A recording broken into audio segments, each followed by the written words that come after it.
げんなり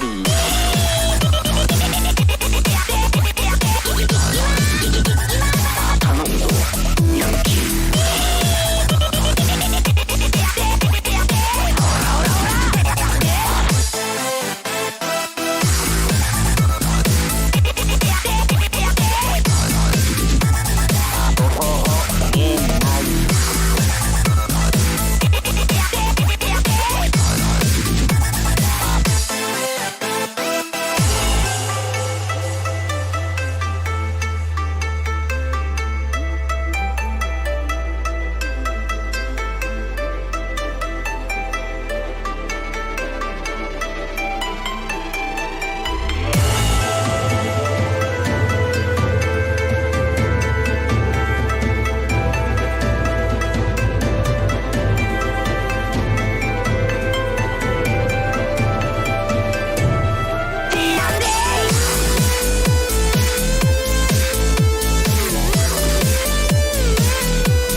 assuming anybody can even hear you.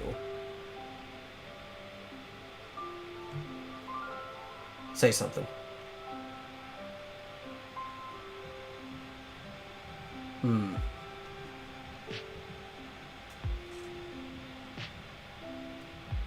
don't think people can hear you. I'm going to have to add another voice channel. That's what I'm going to have to do. Let's see. To do a little finagling.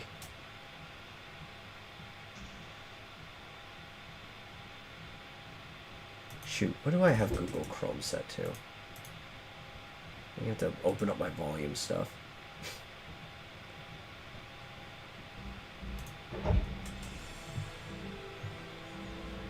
Because I have everything set to Discord, so I have to like move some things around real quick.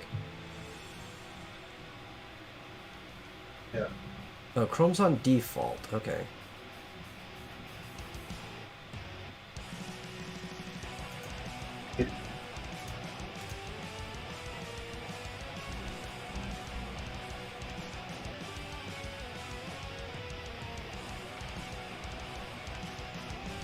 Yeah. We're not in the Vomitorium live.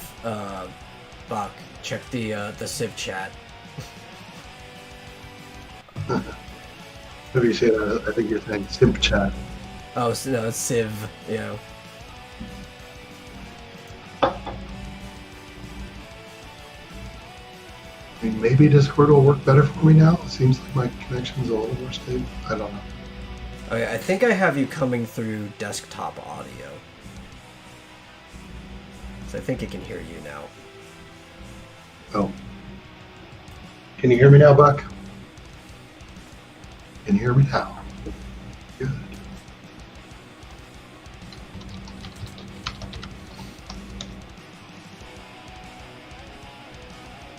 I'm here.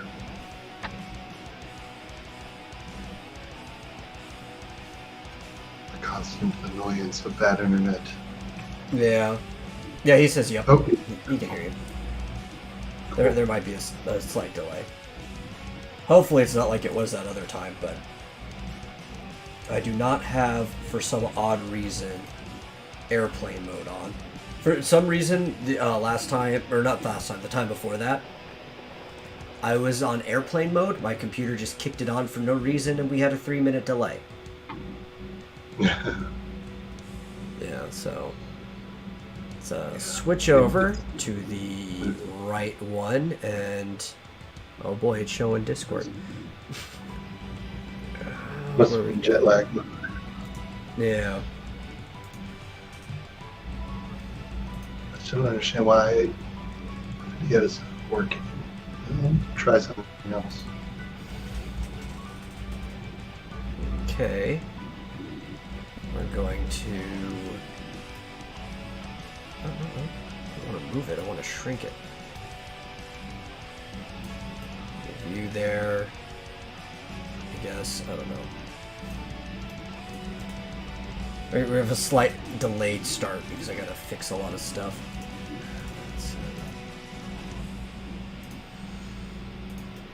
Let's crop the top out of this. There we go.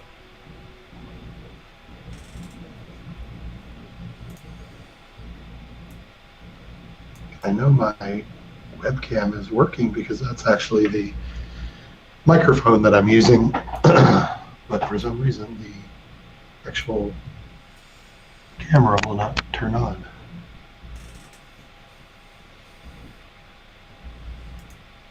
And I think I'm going to disable my webcam in Hangouts. Yeah. That way I can just pull it up on... Because the only problem with Hangouts is, even if you have it rotating everyone else, it doesn't show you. Unless you lock it on yourself. Which is really dumb. So I have to reactivate my webcam here in OBS. Shrink it down to an appropriate size.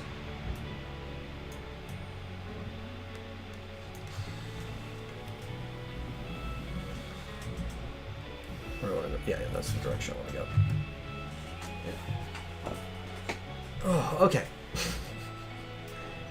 and that's good. I really need to quit Discord altogether. Maybe.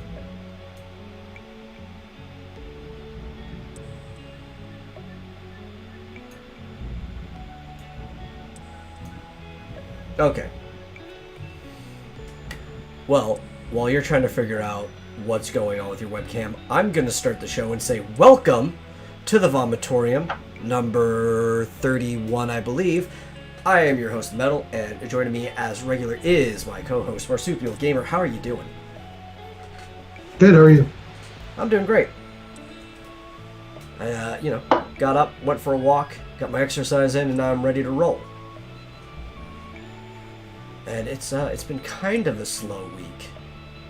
But as you were mentioning earlier when we were talking, there was a little Nintendo Treehouse event that went on.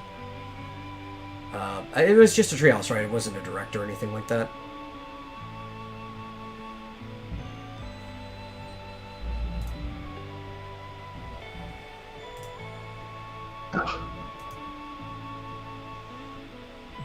Right when it starts, the audio cuts out. Oh, that's not good. Okay, I hear you now. Alright. What were you asking? I was saying, it was just a Treehouse. It wasn't like a Direct or anything like that. Yeah, it looked like it was. I didn't watch the whole thing. Looked like it. I know they started with Pikmin 3 on the Switch, Pikmin 3 Deluxe or whatever. I don't know if they got into other stuff. But looks interesting. Made me want to play some Pikmin 3 on my Wii U. Yeah.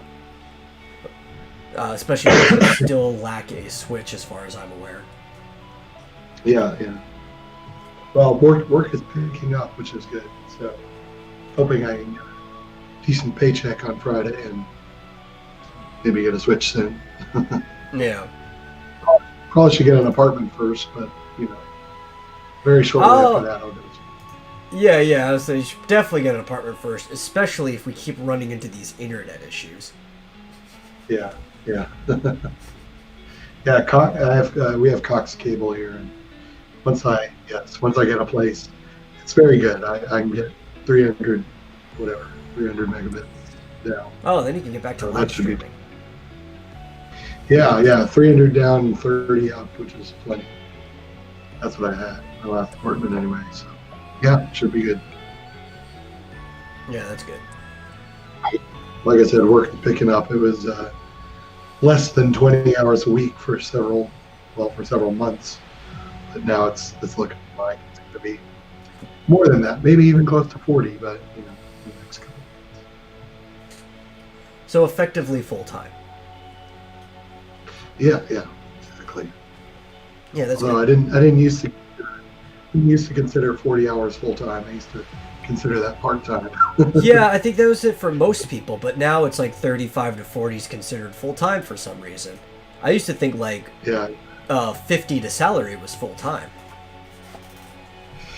Yeah, exactly. I never could understand, why would anyone work 40 hours a week? What would you do with the rest of your time? I mean, 60 to 80 is better. That's full time. Yeah. And I like, especially with the streamers, right? Because that's a form of income that a lot of people are doing now. There's some people that are complaining that they're not growing and they only stream maybe, I don't know, the block we do 3 to 4 hours at a time, like per day. And then there's the people actually are growing and they're spending anywhere between 10 to 12 hours streaming a day. And like, well, yeah, of course they're going to grow. They're actually treating it like a full-time job. Yeah, I noticed that when I first started to get into Twitch, I was like, what is it going to take to actually have a decent channel and actually start to get subscribers and stuff like that? And I found that, at least 8 hours a day, 7 days a week. I mean, you cannot even skip weekends. Because, I'm looking at streamers who are doing well, or at least growing, and that's what they do. Every single day, 7 days a week, at least 8 hours, sometimes more. Yeah, because it maximizes their viewership. On YouTube, I think you can maybe build.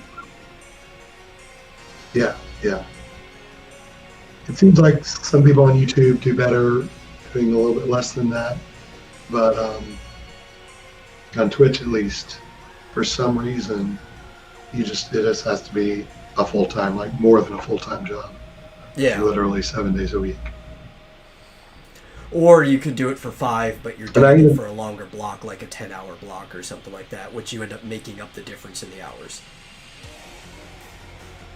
Yeah, or I think it'd be better if you did shorter, like if you did 6-hour streams 7 days a week. It seems like you can't skip a day. You really can't. I know a lot of people who skip especially Sunday. Yeah, I think you can skip a single day of the week. Maybe, but I do definitely know a not lot of Saturday. people that have steady growth that'll skip like Sunday. Yeah, I could see that. Yeah. But anyway, I'd be interested in doing it every day. I doubt that I could do 8 hours, but Oh you yeah. know, I could do. I mean, once I get a place and my job is actually at 35, 40 hours a week, I could see streaming 4 hours a day every day. Well, the thing for most It people, would- streaming is just a part-time thing, right? Because most people Yeah, have a main yeah. gig. Yeah. I mean, I think you could still grow if you're doing 3 to 4 hours a day, as long as you're doing it every day, or Yeah. at least 6 days. But yeah, well, I think like if you are only doing it part-time, you can't really afford to skip a day. Mhm. Yeah, because what's really going is you're trying to maximize your audience, right? And not everybody's watching at the same time. So, what if you're for the longer the block goes, the more likely you're going to pick up people who happen to be watching for this time. And most people maybe they'll watch for an hour at most, right? Maybe even Yeah. 15 minutes. But the goal is to catch them during that 15 minutes to an hour that they're actually watching. That happens to line up with like whatever their schedule is. Yeah.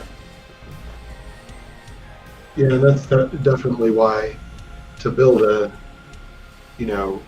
I guess a diverse audience in terms of diverse and time to play. Really should do 8 to 10 hours because you can just pick up people throughout the day. People will come in, drop off. But I've seen streamers do well, that stream every day, but it's like 1 a.m. to, whatever it is, or midnight to 8. I think if you are going to do a short stream, there's certain blocks that are better for picking up audience. And it also depends on where in the world you're picking it up from too, right? Like if you're at 1 a.m., you might be picking up some people from Europe. But like there's certain blocks in the middle of the night, if you are picking up Americans or whoever, if you're overseas and you're picking up middle of the night at your place, it's the people who are looking for something to watch but nobody's streaming. So it's a prime time to pick up the stragglers. And meals are a good time to stream. Like if you can wait to eat, or if you make sure you eat early so you don't have to worry about eating on stream or anything. A lot of people are looking for something to watch while they're eating. You catch people's like lunch breaks and stuff like that. That's usually another good time to pick up people who don't have something to watch otherwise. Yeah, when I was working at Walmart, I would take, you get a break every 2 hours, like a 15-minute break, and then you get an hour for lunch. Every break, I would, log on to Twitch and watch somebody. Yeah. And the best time, which I've known for quite some time, that may have influenced as to like when I decided the showtime should be, the best time on the internet to upload something, specifically on YouTube, or if you're going to go live on any platform, is Wednesday night at early evening, so like 5 to 6 o'clock is the best time to upload or start something. And yeah, so that's why we run it at Wednesday at 6. And Saturday's a good time too, it's just not as good as Wednesday. Yeah, And I think it's probably because of the lack of content in traditional media on Wednesdays.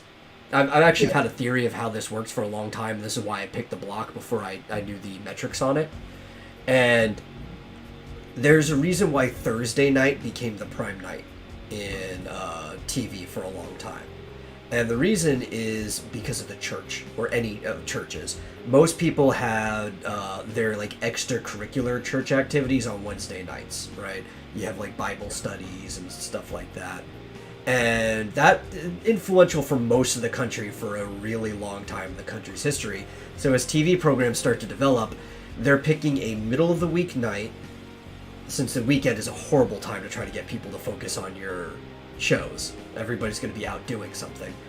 So they want a middle of the week night that's not too close to the weekend, but also isn't being taken up by church. So Thursday is the next best day to do that, and all of prime time starts centering themselves around like the Thursday night reveals and stuff. Eventually it starts moving to Wednesday more and more as the influence of people going to church and stuff becomes less and less prevalent. But you still have like this massive block or like lack of entertainment on Wednesday nights, and the internet had like swept in to start filling that. And that's why that becomes the slot for uploading things is Wednesday night.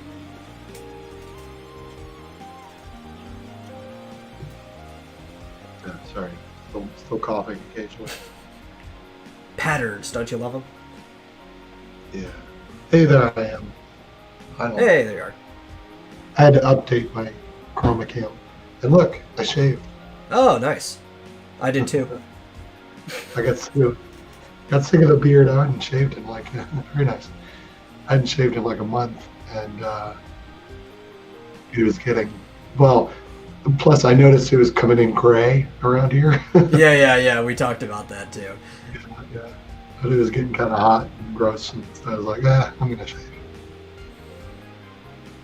Yeah, I think that's something a lot of people don't understand when they complain when I shave, because a lot of people actually like the way my facial hair looks on me when it grows in. I don't. But more so, it's uncomfortable. And you and I have very similar experience in this. When you live in the South, near or in a desert, facial hair can start to become very, very uncomfortable very fast. Yeah. Definitely. That's why, like... it was getting kind of cooler, but then it wasn't, so... Yeah. You don't really see a lot of cowboys or even, like, Western stars with long beards. They'll have, like, a short trimmed one at most. Yeah. I don't like hair on my face. I don't either. Especially the mustache. It really bothers me. And especially or like eating. Yeah. Yeah. And like with my allergies, which you can always tell from my voice being hoarse all the time,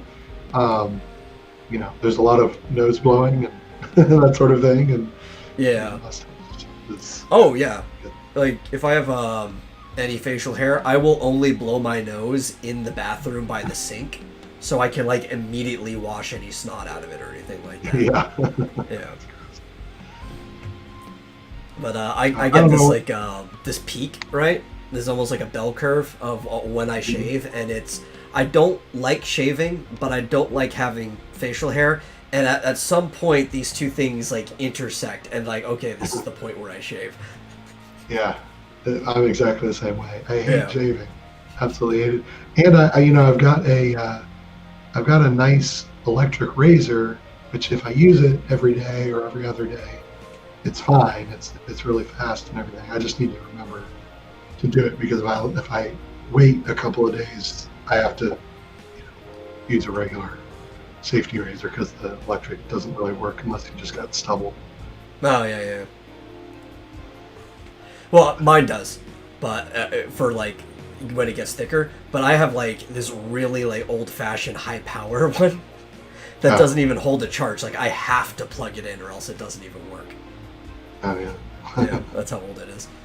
But it'll just tear straight through everything. It doesn't matter how thick it gets. It's almost like taking a lawnmower to my face. Well, anyway, I don't know what we were talking about, but hey, Pikmin. We were talking about Pikmin, yeah. Which I'm glad. Like a lot of people are complaining that a lot of Switch titles, which I mean, the Switch has a lot of original titles, but there's a lot of ports from the Wii U. And I think you and I talked about this before when you came on way long ago, closer to the beginning of the show's reboot, where nobody played the Wii U. You know, there was hardly anybody had one. So it's great that a lot of people get to play these games that they didn't get to otherwise. I don't see the complaints. Yeah, I had a Wii U and I loved it, but honestly, I didn't have there just weren't very many games on it Yeah. that interested me. Um, Pikmin 3 was one of them, definitely. Uh, but I never even played like some of the most, I think, popular ones were like Wind Waker HD and Twilight Princess HD, but I didn't play those much or at all because I'd already played them. Yeah. They were on other systems, so they didn't interest me all that much. And they really like they were HD, but they weren't really like definitive They're, versions of the game. I guess the Wind Waker, just because of the quick menu and how it changed sailing, I could see arguments for it being definitive, but it didn't really do much to change the game. It's not like playing the 3DS ports of Ocarina of Time or Majora's Mask or anything like that. yeah, I mean they did really improve sort of the end game where you're hunting for the Triforce at the end because that was really long and Yeah. annoying and just obnoxious in the original, and they really improved that. But I actually didn't even realize it how different it was until I very recently played the HD version for the first time. Really, that was just in the last year I played Yeah. that. See, that part never bothered me, but I'm glad that they fixed it because I know far too many people that were annoyed from it, and some that even just like dropped the game there and never finished it. Yeah, So yeah, yeah, because you had to go searching for all these maps and take them to Tingle to get translated, and then go find it. Is ridiculous.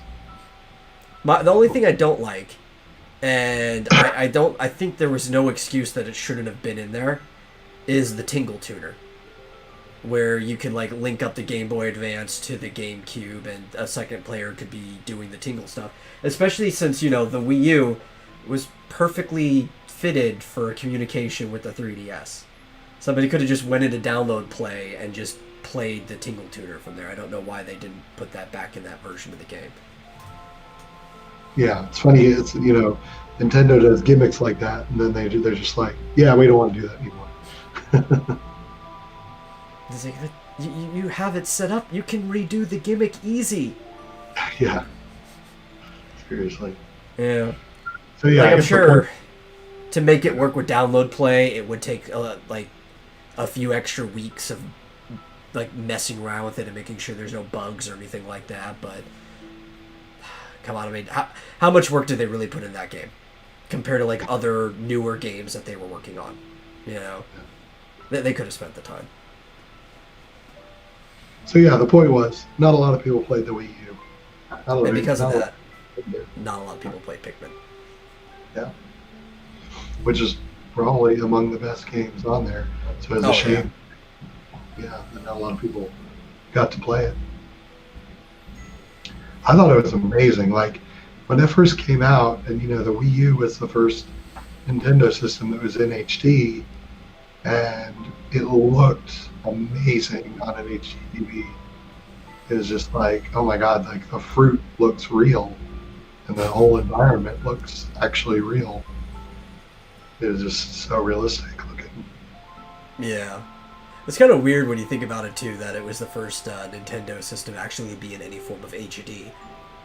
Because Yeah. Nintendo used to be like the forefront of playing with power, right? And then at a certain point, I guess the GameCube would be the start of this. They started falling behind the competition just a little bit. Because the Why GameCube, do- I think, was on parity with the PlayStation 2, and it was like at that point the competition started getting ahead when it came to power in the system. So you have like the Wii, which could do widescreen, but it wasn't HD. And then the Wii U is HD, but it's not HD like the other two systems that it's competing against. And even the Yeah. Switch really isn't 1080p. It's 720 upscaled using the dock. Yeah. Yeah. So yeah, I don't know exactly how or why. I wonder, like you said, the GameCube was still like competing on power, but I Yeah. don't think it was very I don't think it was as much of a success as like the Nintendo 64 was. Well, it wasn't considered a success at all when you look back at it because it was completely outcompeted by the PlayStation 2. Right, right. It was So even I actually outcompeted by the Dreamcast at the time until, Sega as a company was just making bad investments and went under. But Yeah. at first, the Dreamcast was outselling the GameCube. Yeah. So I guess with the Wii U, they're like, screw this. We're not gonna compete on this. We're gonna concentrate on gameplay experiences and all that. Which ultimately And- is the best decision. Yeah. And what do you know? They sold 100 million Wii units. So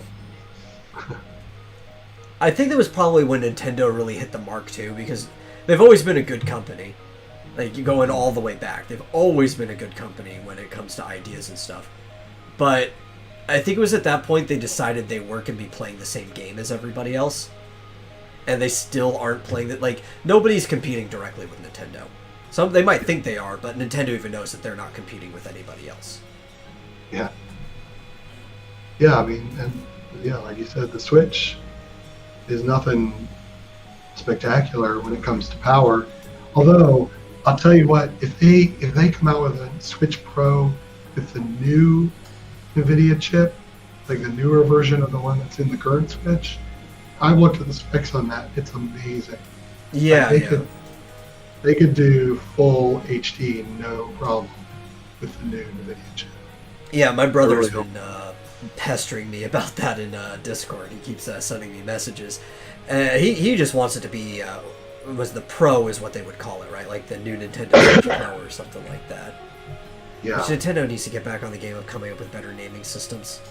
Let's not add new to the beginning of everything and stuff like that. Yeah, the new Nintendo Switch. But Yeah, I don't care about it being more powerful, because they focus so much on the gameplay. And so I think it's fine. I kind of just would like my own Switch eventually. I have access to one I can play, but I just want a regular one. If everybody else wants the Pro or whatever it is, that's fine. I don't really care. But he wants it to play 4K. It's like, why? Can't we just get like a stable 1080p without upscaling first? That's all I care about. Why are we trying to get to 4K? He likes his PlayStation that he plays is the PlayStation 4 Pro, and it can play 4K. He's like, yeah, but it's really just super scale 1080p. It's not actually playing at 4K. And it struggles to do things at 60 frames per second. Yeah. Sometimes it struggles at 30. It's like, what? Can we just make things that run first before we care about upping the resolution like ridiculously? Yeah, even Breath of the Wild, when you go into the Korok Forest, there's so much grass and things moving around that all the ambient occlusion causes lag. Yeah, it's noticeable slowdown.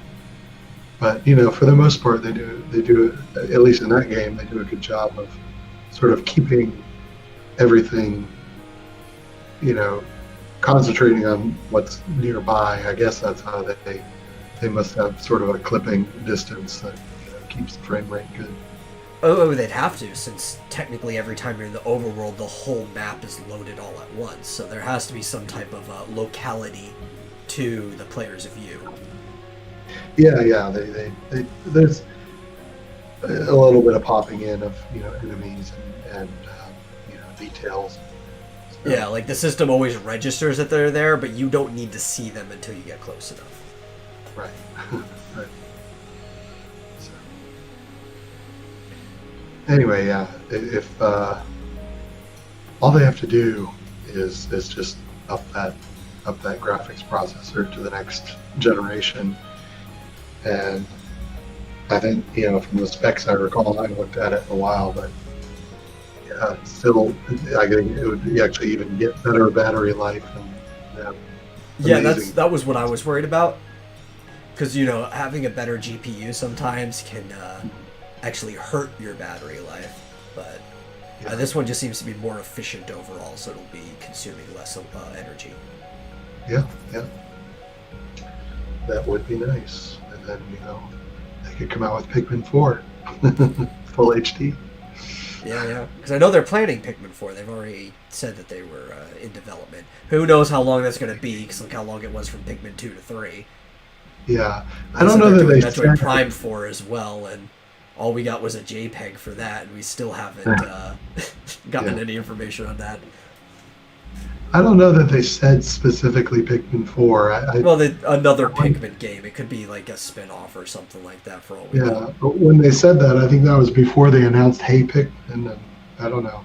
Oh, that's right. They, They did they, announce Hey Pikmin. That might have been what they were talking about when they said they were working on yeah, another it Pikmin might have game. been, or it might have been this Pikmin 3 Deluxe. I don't know. I don't think it was the deluxe. Because usually Yeah. they don't tell you that they're working on a new game when it's just a port. Yeah, I suppose. But again, even when they say that they're working on a new game, who knows how long it's going to be? Because they have such weird organization things. Like, with Metroid, they didn't even bother to contact Retro Studio beforehand. They went to another one, and then that bounced back on them, so now they have to contact Retro, and Retro's making it. They should have been working on it the whole time. Yeah. It's their baby. Which reminds me, they had a job listing for a team lead that I applied for. I have not heard back from them. So. Not happy with Retro. Look at my resume. I'm qualified. Come on. Then you can make sure that Metroid 4 Prime 4 gets out already. That's right. Right. I will add. Make sure all the features that Metal wants in it are in there. Oh, I mean, as long as it's got the features from the previous games, I don't even think I could complain too much. I like the Prime series. Especially the scanning, because you get this codec that you have to fill out, the archive, and you're just running around scanning everything after you kill the enemies. It was probably my favorite part of the game. I just like the exploration and the deep lore of everything in the world. Yeah. I'm going to be just 1 second. I'm still listening. I just need to do something real quick. Oh, okay. But yeah, I'm excited for Pikmin 3 Deluxe. Just I want more people to play it. It was a good game. Thought it was better than Pikmin 2. Pikmin 2 is a good game, but I was kind of I don't know. It wasn't my thing, to be honest. I think it was a less stressful game, right, in Pikmin 2? Because Pikmin 1, what it had going on for it was kind of the stress of the timeline. Yeah, I mean, 3,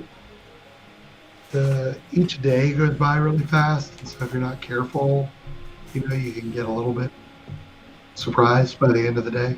Yeah. But, yeah, no, they totally reduced the difficulty by a lot.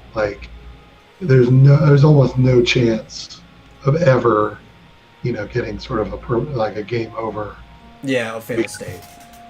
Yeah, because you're collecting juice, and I always end up with 50 days worth of extra juice at the end, 50 to 60. And I know in 1 and 2, there was a real time crunch. You had to find a spaceship part, at least one every day, or you fail. Well, so with 3, I feel like they added enough to the game to offset how much easier it was, how less stressful. But with 2 I felt was less stressful than 1, but it didn't add enough to counterbalance it. Yeah. Yeah. Yeah, Pikmin 3 has one interesting thing is they've added dual player, multiplayer, so you can have different people controlling your three characters, which is really cool. But the one thing that I thought was cool about Pikmin 3 was that you kind of in the main storyline game, you kind of learn to multitask, manage all 3 people at once. But then in the DLC content, they had these missions that were really challenging, where you'd have to really, really be good at managing 3 people at once, and switch between them really, really quickly, and make sure that they're all being productive all at once. So it added in the DLC, which is of course included in the deluxe edition, it added this additional challenge mode kind of thing where you could, do a boss rush or fruit collecting, or, there were several different additional missions that you could do, Yeah. which really, for the hardcore players, really added a lot of challenge. Then you need to do stuff like that. You need to make the game, even if it's just optional, so that you don't scare away the casual player. You need to add challenges, because that's what makes the game really satisfying. Yeah, I think they did that perfectly, because story mode, like I said, fairly easy. You get all the way through. The ending is a little challenging, but I mean, you could take 5 days completing the last section and still never even come close to running out of fruit. But yeah, they added all these challenge modes, which were really cool. Thought they did that perfectly. Yeah, I think it's a wonderfully balanced game. Oh yeah. And I think that's also the target they need to have, because I've complained several times that I think games are becoming too pacifying, I guess would be a good way, infantilizing, where you're trying to reach for a larger audience, and by doing so you end up bringing the satisfaction level of the game down, because you try to reduce the challenge to make it accessible. But the whole point of engaging in this medium is agency, which means there needs to be some level of challenge for you to overcome. Yeah. And when Nintendo themselves makes a game, and not just license it out to something else, they find a really good balance of making games accessible but not infantilizing. It's just usually when some other party works on it, like Game Freak now with the Pokemon, they kind of infantilize too much. Yeah. So I think they're pretty good with their in-house properties. Mm-hmm. Yeah, I mean, if you think about it, up until Breath of the Wild, which is a bit of a challenge, at least in the beginning, most of the Zelda games have had incredibly easy bosses. The puzzle aspects of the dungeons are fairly easy. I mean, they may get a little involved, but you don't just get stuck and don't know what to do or where to go. And yet nobody ever typically complains that, the bosses are too easy in Zelda, because they're fun. They're if they do complain about anything, it's in the last couple before Breath of the Wild main series games, of them holding your hand too much with Midna and Feast respectively. Yeah. It's not like they're not really doing anything other than just being annoying, Yeah. It's constantly Fi, shut up. Stop telling me stuff that I already know. And the most annoying part is because Navi you could kind of just ignore. It should be there going off in the corner, but you could choose not to hit that button. There's a couple times in the game where it's just feet pops up and talks to you anyway, and you're the thing about Navi is I never found Navi annoying because I could just ignore her, Yeah. But then Midna, you're hey, let's take the things that people don't like about Navi and wrap them up and exaggerate them into a character. Yeah. Although it was Midna really... Midna wasn't as bad. Yeah. I mean, she was Shinji worked better too, because she was a character with mechanics too. Because when you were Wolf Link, Midna was actually part of the playable character. Right. She helped you kill the shadow creatures. Yeah. So, or whatever, Twilight creatures, whatever they call them. He was just Sword, will you please shut up? Yeah. And I found, it's somewhat offset by the charm. I found her parts where, you were powering up the sword and she would do, where you were learning the harp songs, and she would do these scenes where she was like ice skating around the room. I just found that part very charming. Oh yeah, yeah. Don't get me wrong. I like Fee as a character. Yeah. Right. From a story perspective, I think she's great. She's just like super annoying in game. True. It's like, Yeah. Master, you have these odds of things going bad for you, and you just kind of want to be like Han Solo's. Never tell me the odds. Yeah, exactly. But yeah, I mean, I think they did a great job. They didn't do any of that stuff with Link Between Worlds. Oh yeah, Link Between Worlds was great. Breath of Probably- the Wild. Yeah, but I mean, Link Between Worlds is like almost ridiculously easy. Yeah. It's just, you know. Well, I think yeah, Breath of but- the Wild is pretty ridiculously easy too, if you're patient. Yeah, The game I mean, really that's- just punishes impatience, right? If you just like run straight forward, then it's gonna like hit you like a sack of bricks. But if you like, it almost like Dark Souls does the same thing too. Like it's actually a really easy game. The Souls games are not that difficult. Really high completion rate, not just of finishing the game, but it has one of the highest completion rates for like trophies on PSN. And if you're just patient and you look around each corner and you memorize where things are, the game does not punish you hard at all. And I find the same way with Breath of the Wild. If you're patient and you don't just run stupidly headfirst and stuff, you're fine. And I think the perfect example of this too is, even though I've played the game a couple times before I did my, or one time before we did our Let's Play, if you will go back and watch my Let's Play, anytime that I'm playing, I think I died once because of stupidity, right? And the rest of the time, I'm doing fine. I'm patient. I'm moving slow. Anytime my brother's playing, he's like dying all the time, running and jumping attacked into people that you really shouldn't be doing that and stuff like that. And yeah, it's a game that punishes that kind of recklessness. yeah. Similar to the original Zelda. Mm-hmm. But I was watching a streamer who, after getting like 50 of the shrines, stumbled upon the shrine that gives you the tutorial on like perfect dodges and perfect parries and stuff like that.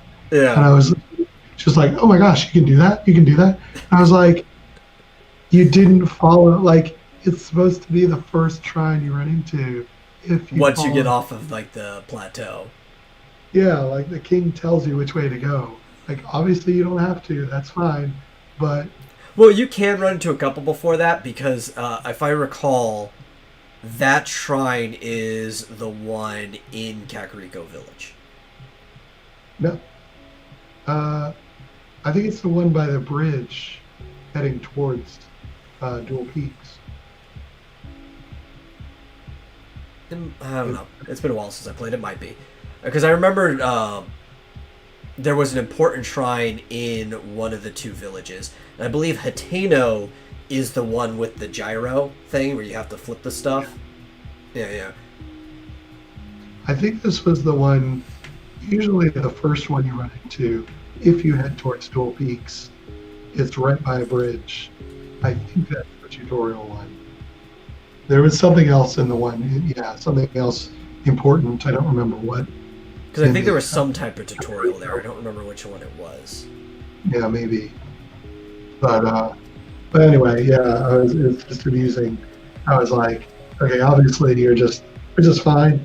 You Yeah. can just go wherever you want, but it's like you didn't listen, and then you probably had a bad time trying to figure out how to dodge attacks and stuff like that because you didn't learn it.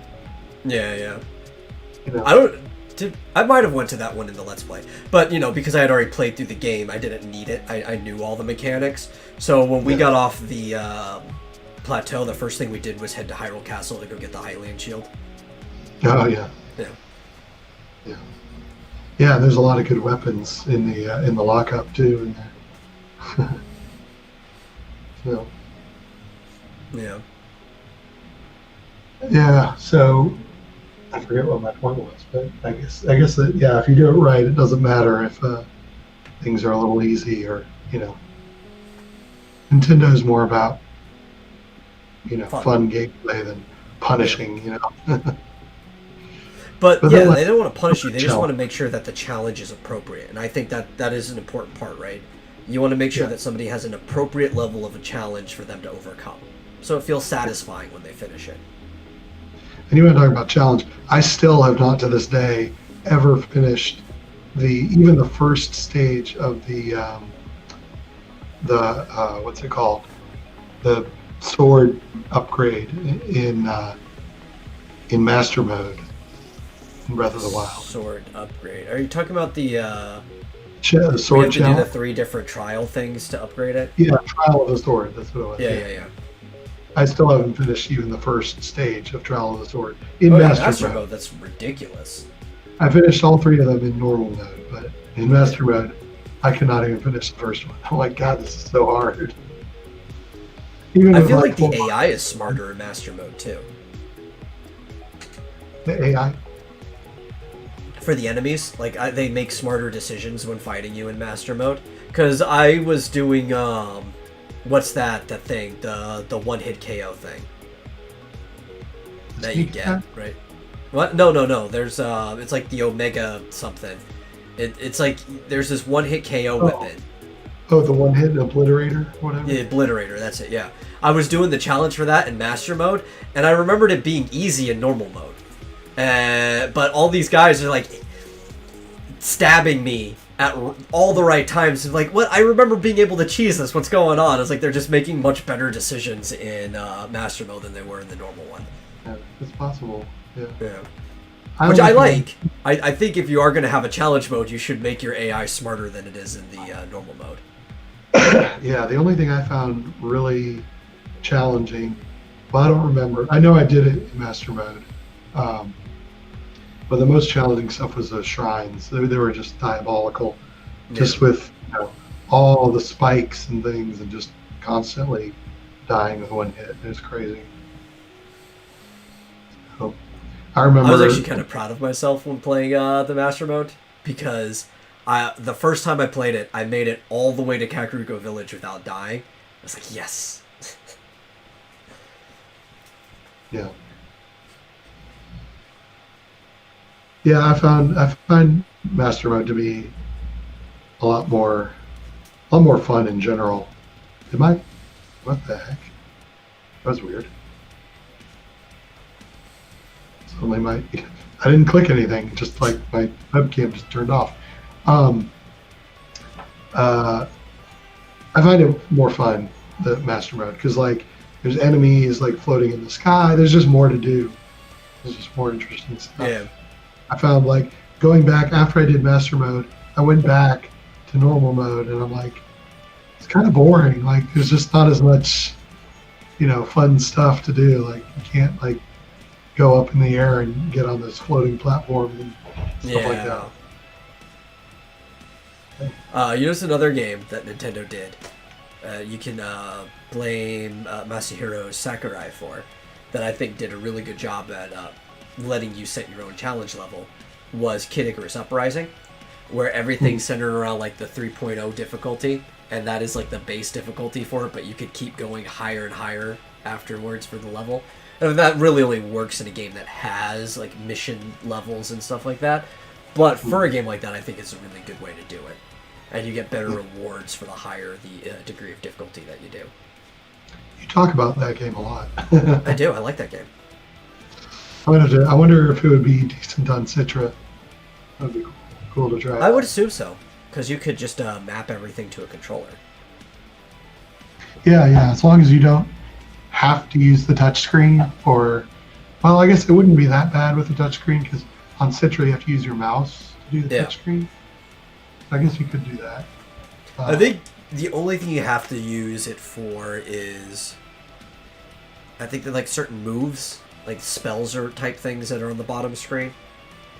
But that might even only be in the multiplayer. I don't remember if the single player even uses that stuff. Yeah, the only thing I find challenging on Citra is like I play a lot of like Samus Returns, and in order to switch between your different weapons, it's a touchscreen thing. And I'm constantly, I've got my controller, my trusty 8-bit dude. And, I'm constantly having to do this all the time.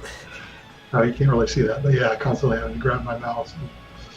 And, annoying. Well, you just need to become more dexterous with your feet and put your mouse on the floor and just use your like There you go. foot. Yeah, that'd be good. Yeah, I would have that's- sketched a picture with my feet. Oh yeah. Yeah.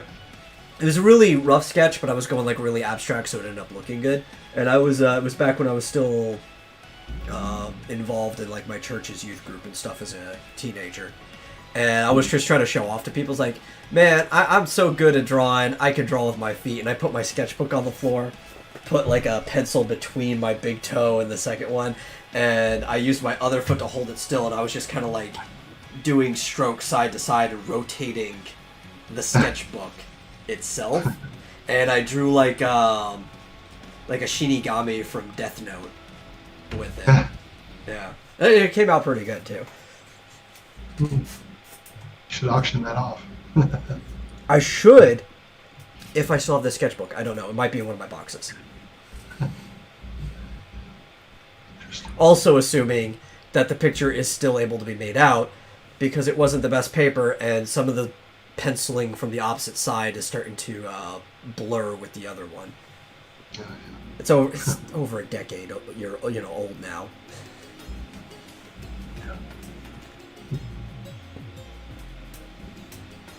High and by. You got I was gonna say you have like a bot on Twitch trying to get you to go on a There's always website. people coming in trying to advertise things.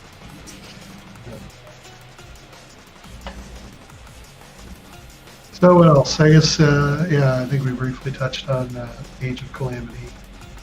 Yeah, which I'm excited for, because I do like the Warriors games.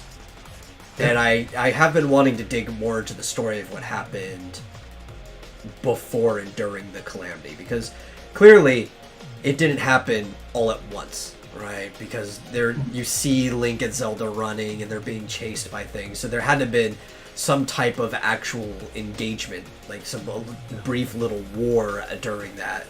It wasn't like something that happened overnight. So we get to see that. And I thought maybe they would do it through like maybe an animation short series or something like that, since Nintendo tends to fluff their worlds that way. Kid Icarus, they did that with some 3D animations and some, I think there was a 2D one as well.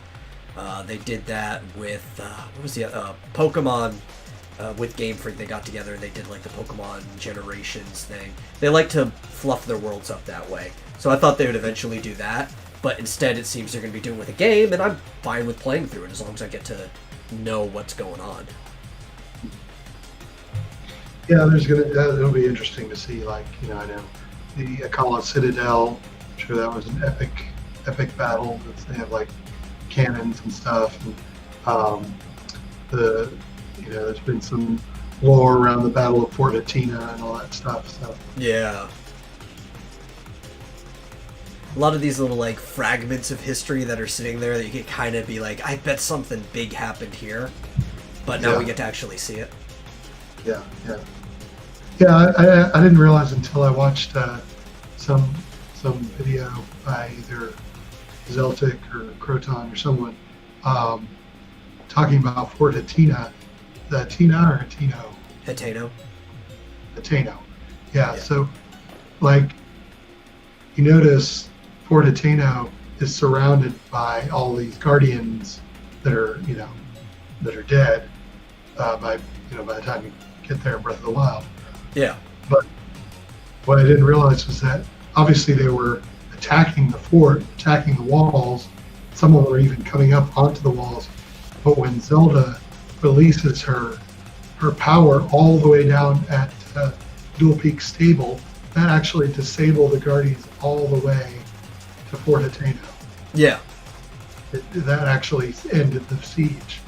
Like, they were about to get overrun, and she stopped it. Because I didn't realize it reached all that way. So, Oh, it was a big explosion too. Like they zoom out so you could see it.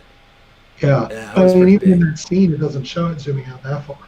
It Yeah, shows yeah. it zooming all over that field, whatever that field is called. But apparently it reached out way farther. So it's kind of cool. Yeah, it's cool. So that might be an interesting scene if they kind of do that scene in Age of Calamity. That would be cool. Yeah. And I know some people that are excited because they just, especially like certain friends of mine, as much as they like Link, which Link is the coolest. I don't know why you wouldn't like Link.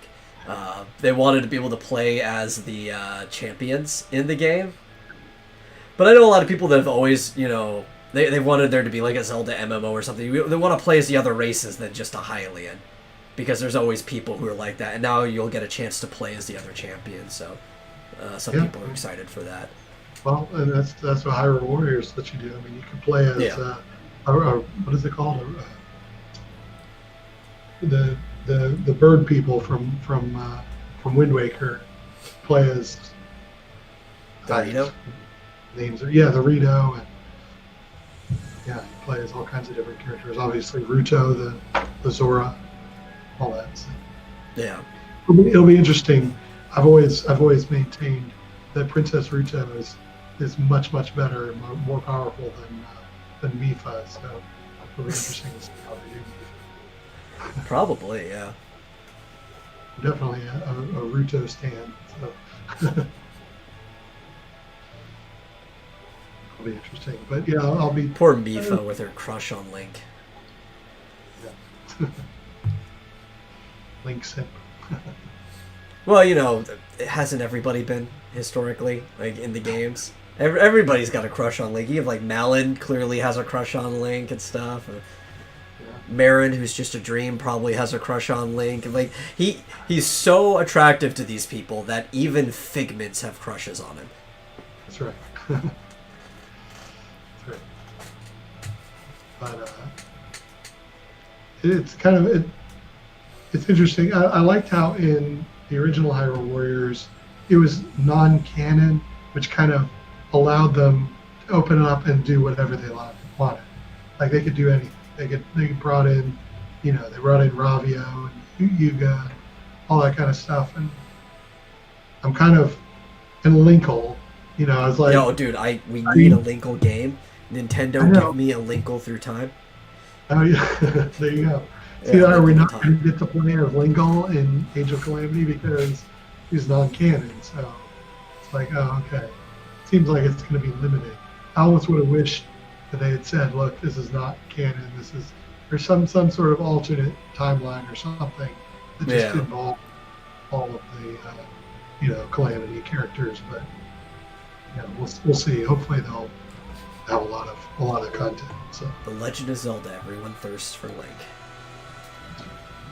Well, what I want them to do is, and I'm like 99% sure that this is the case anyway, I just want the game to say it, is that I'm pretty certain that when you're doing that quest to get the house in Hateno Village, that Link was doing a quest to basically buy the house that was already his.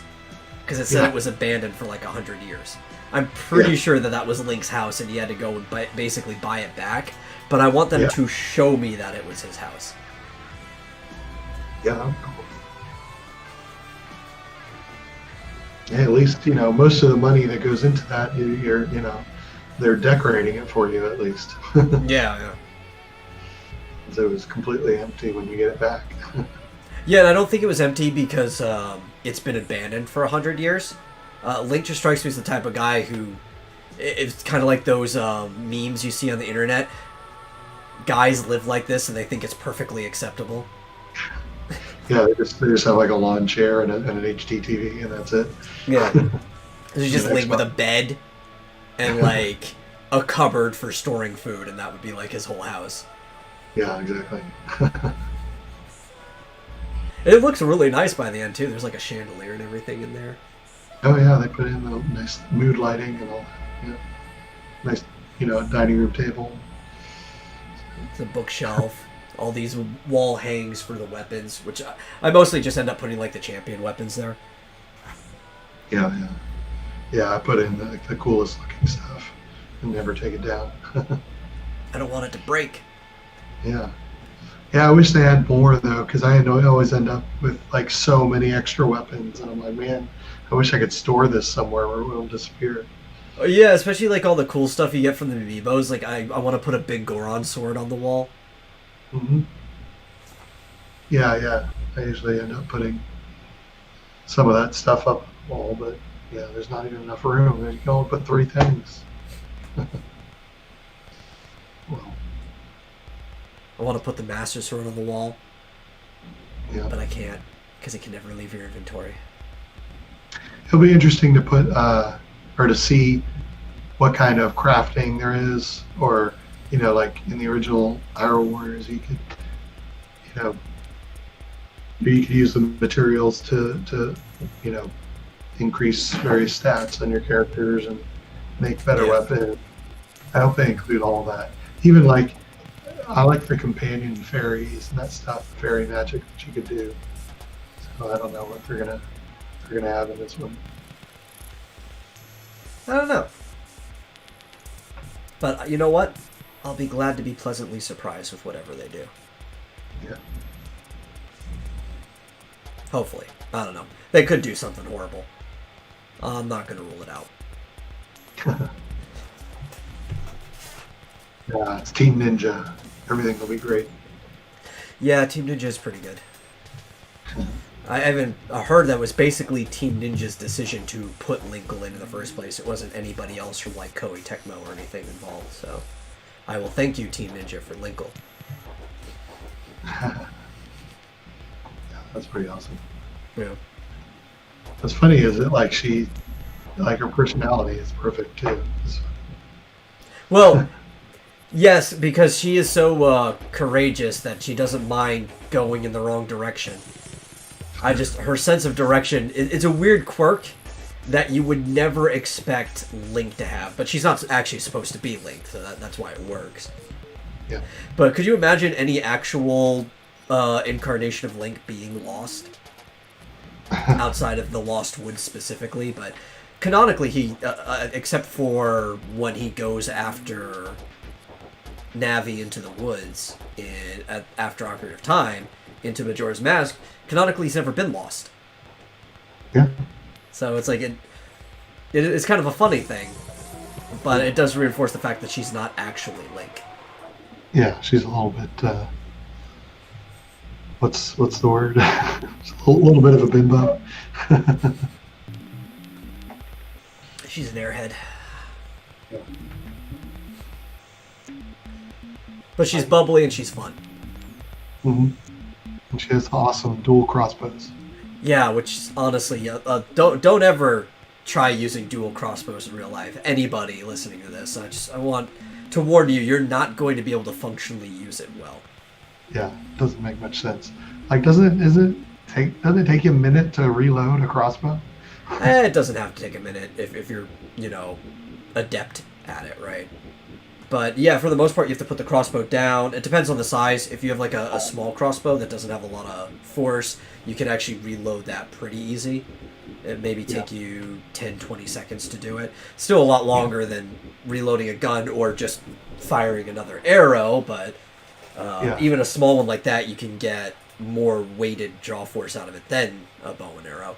But like the normal big crossbows that people snipe with, you have to put that thing on the ground, put your foot down, pull up with both hands, put the bolt in. It's quite a lot of effort, and hers are average size crossbows. Don't you sometimes have to have like a separate lever thing that you attach to it to pull back the string? Some did, yeah. Yeah, it doesn't work like a machine gun like hers. No. Just Though, realistically, she does have a setup to where if you wanted to do one at a time, you could reload without having to use both hands. If she had like a quiver on each thigh that had a hook on the quiver, and then she could push down for it to reload and pull back up. It still wouldn't be able to fire fast, though. Like, it would just be after every single one. You'd be better off, like, alternating, shooting while reloading. Mm-hmm. She does that move where I guess she has, like, a hook on her boots, and she, like, reaches down and it, like, reloads them. Which, of course, you don't have to because you can just constantly shoot, but, she does that move to sort of, with indicate. your thigh highs. Yeah. She also has, you can select the boots as a weapon instead of the crossbows, which I never do. I should try that next time I play. It says use her boots, because I don't remember exactly how that works. But I guess she just goes around kicking everything. Powerhouse. So you could also use Epona as a weapon instead of like, sword or whatever as Link. So Yeah. that's some interesting weapons that you can choose. Well, a horse is a really powerful weapon. The only problem is it can die on you. Yeah. Not in Hyrule Warriors. Yeah. But it can in Breath of the Wild. True. Yeah. I've never killed Epona, Breath of the Wild. I accidentally did. Oh, yeah. Yeah. One of my runs, I was in Hyrule Field by a bunch of the Guardians, and there was like 3 of them chasing me at once. And eventually, I had to go to the Horse God to get Epona back. Yeah. Kind of random thought, but I thought it was interesting that like the motorcycle that you get at the end of the DLC, you can refuel it with Guardian parts. I thought that was kind of interesting.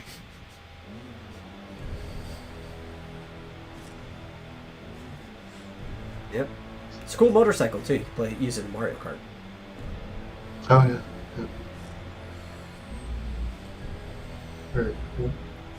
I'm really upset that Mario Kart has the Blue Falcon from F-Zero in it, but Captain Falcon's not a playable character.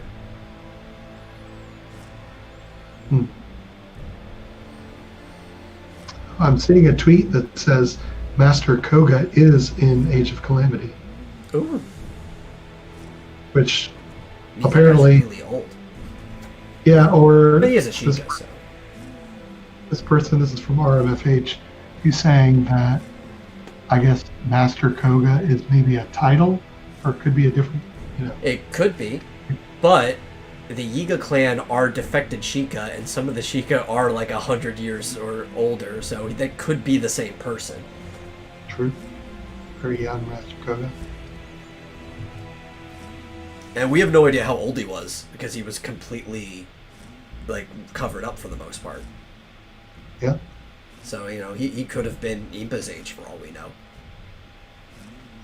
You never know. I like that character. Lore. He's funny. Yeah. Talk about an easy boss, though. Yeah. He's ridiculously easy.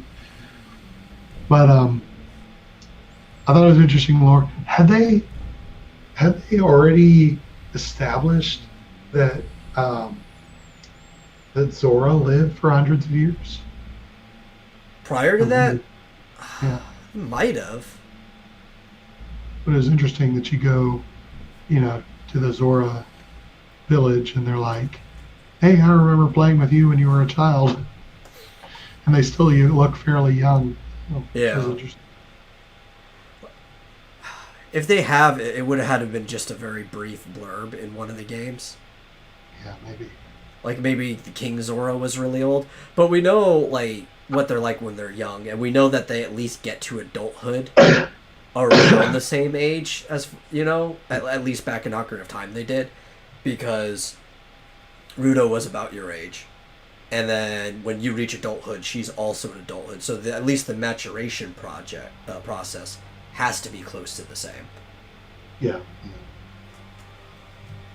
Although Mifa does say that Link looks older than her, quicker than her. Mm-hmm. But who knows?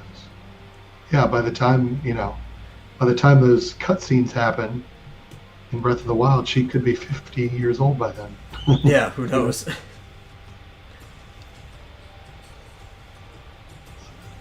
We just know that Sidone was supposed to be like a little tyke at that time. Yeah, that's right. Kind of reminds me of that first episode of Interspecies Reviewers, where they have a conversation about, Oh, the conversation that kicks off the entire reason they start doing the stuff? Yeah, the human who's like 80 years old versus the 500 or 400-year-old elf. And it's like, well, because she's still hot. But then the elf's like, but her mana's so disgusting. I'd much rather sleep with the 50-year-old lady. Yeah. And it's like, but Ew, she's 500 years old. Gross. But that's that's a like good perspective because they would look at things differently like that. Like it's really fleshing out the differences in like these species. Yeah. That show is actually like really deep. A lot of people like to shit on it just because it's like porn basically, but like there's a lot of like deep philosophy in there that I would love to find a way of censoring it enough to get people to watch it for the philosophy. But I don't think there's a way. Like you could cut out all of the scenes that have sex, but they still talk about it so much that some people would just get grossed out and they wouldn't even want to watch the show. There's a lot of deep philosophy, especially like socio-political philosophy in there too, like with the demons and how they're trying to get them to go to the brothel because these people are celebrities, and maybe if they like the demon brothel, it'll give people a better opinion of demons and stuff like that. Yeah. I haven't seen past the first episode. I gotta be honest. Dude, you should. I don't know if... you're a pervert. You're fine. I was gonna say if it's too heavy for you, but like it gets it's pretty good. Like there's some really deep themes to it, and the characters develop well, and they're really fleshed out, and like you can tell whoever made this actually thought really hard about what they were doing. Yeah, I think maybe because like the first episode was the only one that was dubbed, and at the time when I was watching it, I wasn't really like I had it on kind of on the side while I was doing something else. So I was like, if I'm going to watch the second episode, I have to actually look at the screen and read it.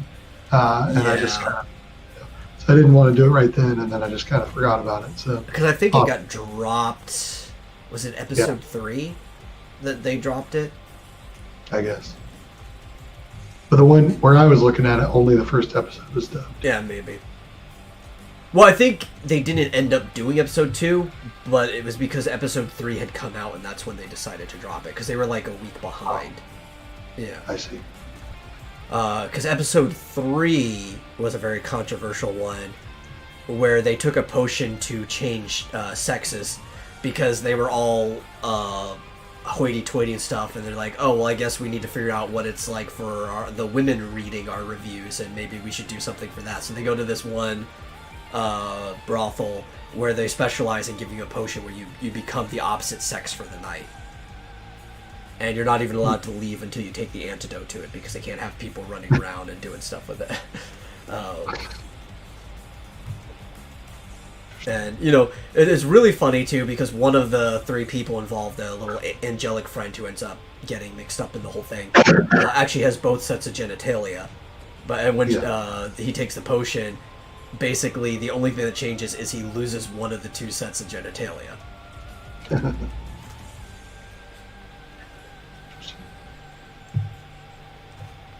And I think it was when they found out about that episode, that's what caused them to cut it. Because everyone's like, oh, it's because they found out that they were doing porn. It's like, come on.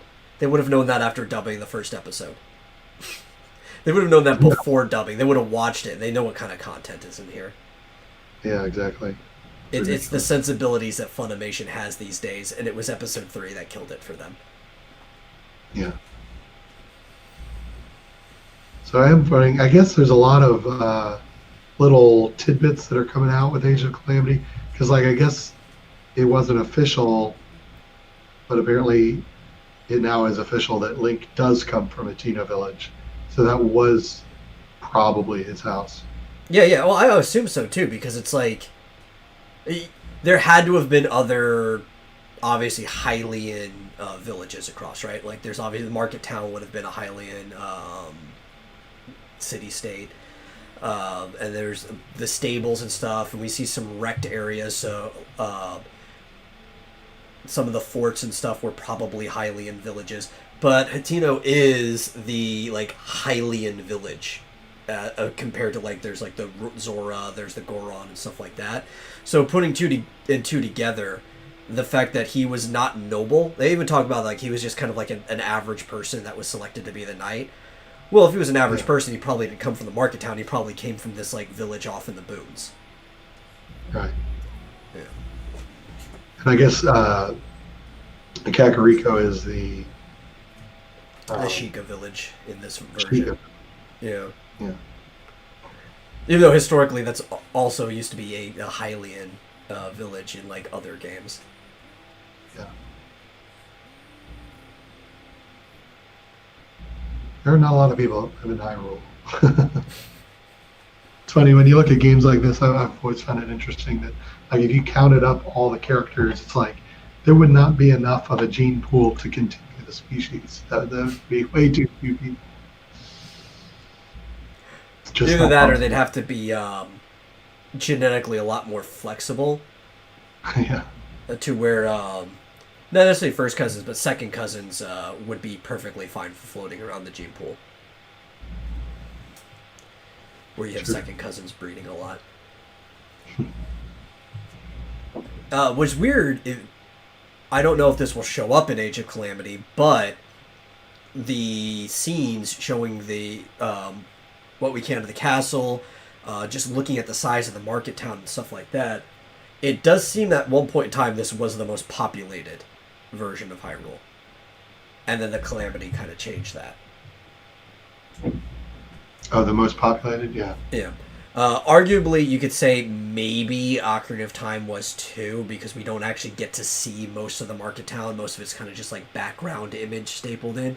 So there could actually be Yeah. like, I don't know, upwards of a few thousand people living there. And it's like, well, it's a 64 game, so there's no way we can actually show that.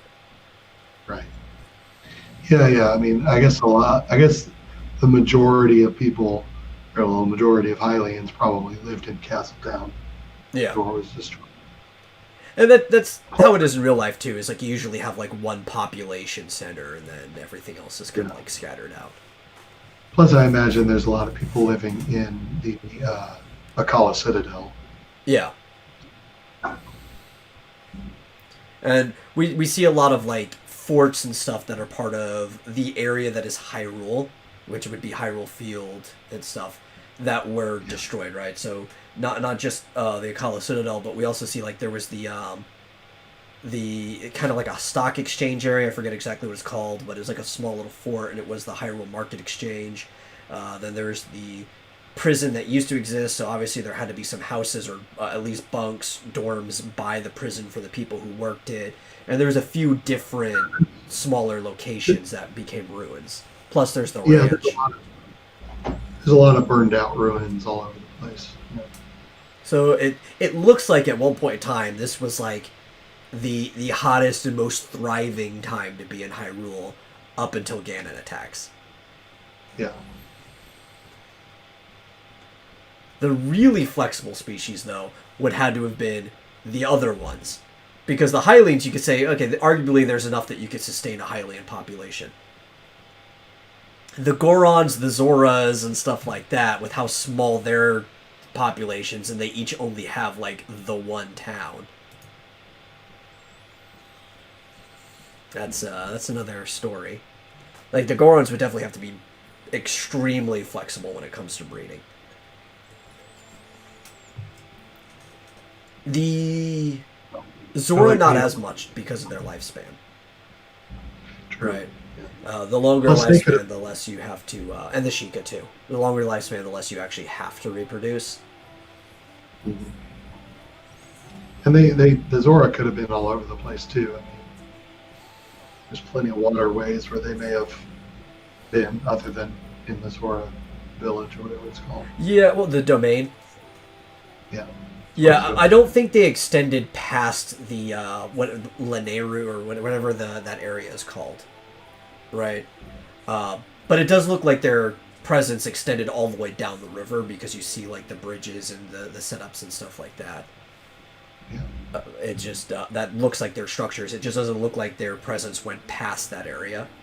At least there's no way of showing that. It seemed really weird that they were afraid that their area was going to flood, being the fact that they're fish people. Hmm. I don't know if they were afraid that it was going to end up being salt water, because once it floods, the ocean was going to mix in it. Maybe these aren't saltwater Zora. I don't know. It's a weird thing. I don't know if it matters. It should. I mean, real life it matters whether a fish is freshwater or saltwater. But Well, in past games, there have been separate freshwater and saltwater Zora. Yeah. Interesting. I guess that's what you just said. Yeah. It was kind of like Majora's Mask. They were all saltwater Zora Yeah. in the Great Bay. And... Right. But, I mean, I guess it could still wash away their structures and certainly would have flooded, like, Hyrule Field, I guess, that whole area. Yeah. Potentially. But you think if they could adapt, the water was initially coming from the sky, so it's not going to inherently have salt in it. It's going to be purified water. It was fresh water that was coming from the Divine Beast, also coming from like a lake, right? So if they were smart and adapting, you would think it would be in their benefit that the area would flood, because that would be more territory for the Zoras if they were selfish people. Yeah. Yeah. Oh, obviously. Yeah. Well, it's I interpreted it as that the Divine Beast was actually creating water out of nothing. That's what I thought too. Like there was some type of weird Sheikah magic going on here, where it was because otherwise you could never flood, right? It's just the water cycle. The same amount of water would be there. That's always there. Yeah, that it was actually creating water from somewhere, nowhere. From the ether. Yeah. Like, trying to think. The only one, like, also, what's it, Medley or whatever, the Divine Beast Meadow or whatever it was called. That one also didn't seem to be that big of a problem because it didn't look like it was attacking anything. It was just kind of like soaring there. I mean, I guess it was shooting people out of the sky. It's like, okay, well, don't fly so high. Right? Yeah, right. The only two that seemed to be a problem was the camel that was like causing sandstorms and shooting lightning at things and could have approached on the village. Yeah. And the lizard, because it moving around was causing Death Mountain to erupt. Yeah. Like those were legitimate problems for both of the groups of people that were involved there. You don't see it, but I mean, obviously the Rito are not. Yeah, the Rito were very must have spent a lot more time high up in the air. Yeah. And were very limited by that. It definitely had some. Definitely had some lasers it was shooting at people. Anyone who I'm got just too wondering, close. like, why do they need to go that high though? Like, what's up there for them? I don't know. You can't. There's nothing to hunt. You know. Yeah. It's like, we're free spirits. You can't keep us down. It's like, well, those lasers definitely can. Yeah.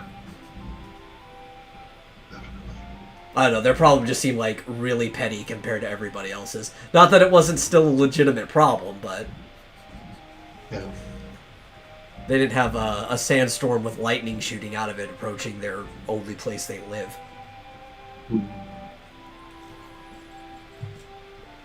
Oh, there was another Hylian outpost, or like village, the Oasis in the desert. There was a couple of Gerudo, but it was primarily Hylian.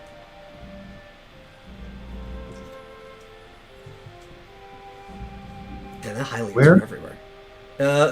In the desert, there's a Oasis village. Oh yeah, that's right. Yeah. Hylians were everywhere. Sorry, I got a little distracted by a video of someone digging out a giant blackhead. It was gross. Find some of those things fascinating, but rather nauseating. Even speaking of a similar game, so as we've talked about before, I've been playing Genshin Impact, which is very, very much like Breath of the Wild. And one of the things I've been liking the most about it is just how populated the world seems. And because it's not after some type of calamity, this is the world in its like prime or whatever. There's a bunch of like these just little villages and towns and stuff everywhere, and you're just passing by, and there's just people. It just seemed like normal life. Sure, there's monsters and stuff that might attack, but there's just people walking down the road and everything.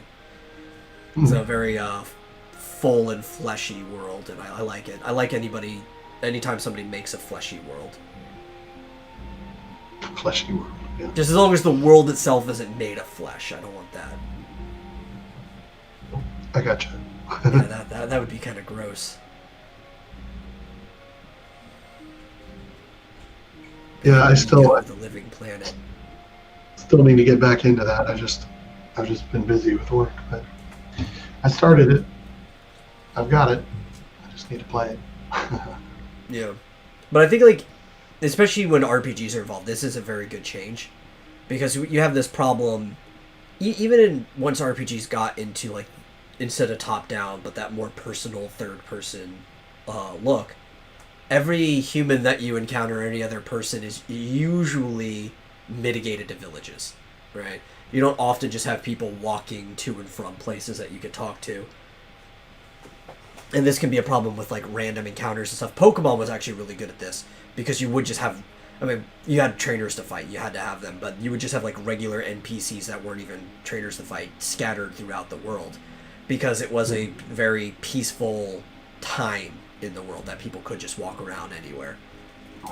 And I like seeing RPGs that do that becoming more and more common. Because you go to old Final Fantasy, it's like the overworld is just barren, other than random encounters. There's nobody anywhere. Yeah. And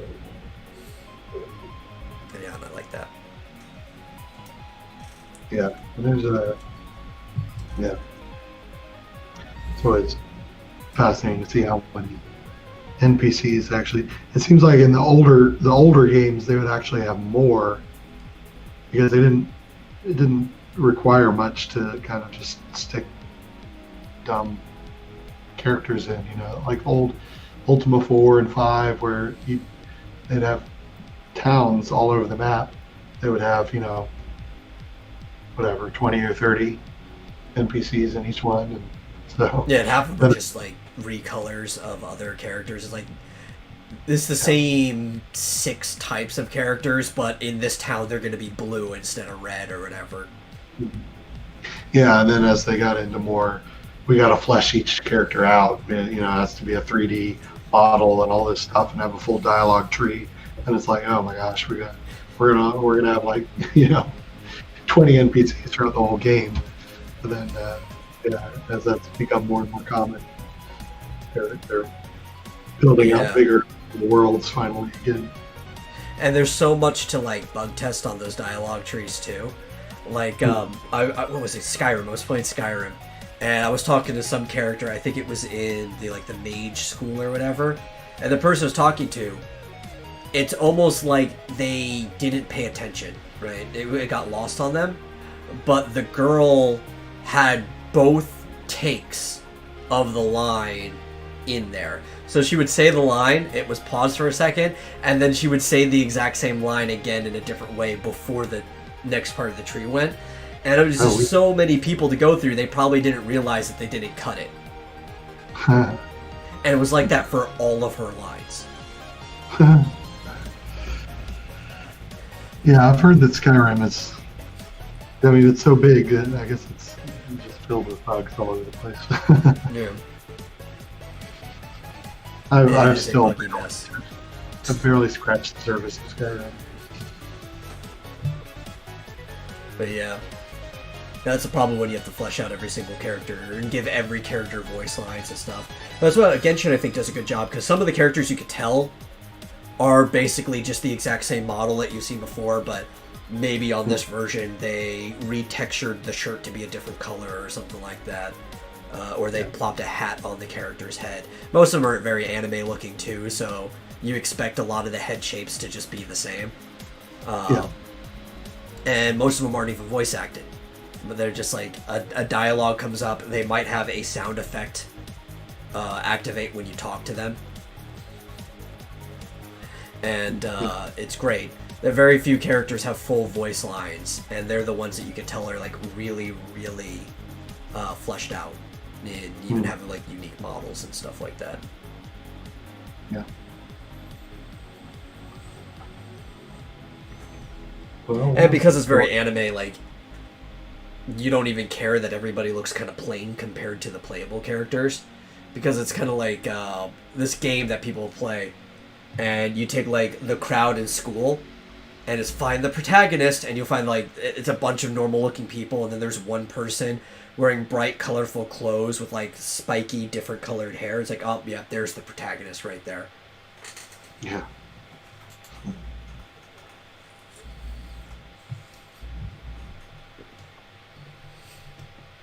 Let's see.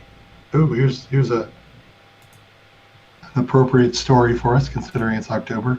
Resident Evil reboot movie. Oh yeah, I heard about that. They even have some of the cast already, right? Yeah. Hey, as long as it actually follows the games this time, and we're not following Alice around. I like Mila.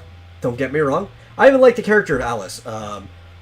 She's not much of a Mary Sue because she actually does go through problems, so you wouldn't, she develops as a character. But she is kind of like one of the earlier forms of this trend of like inserting this powerful female character into a series.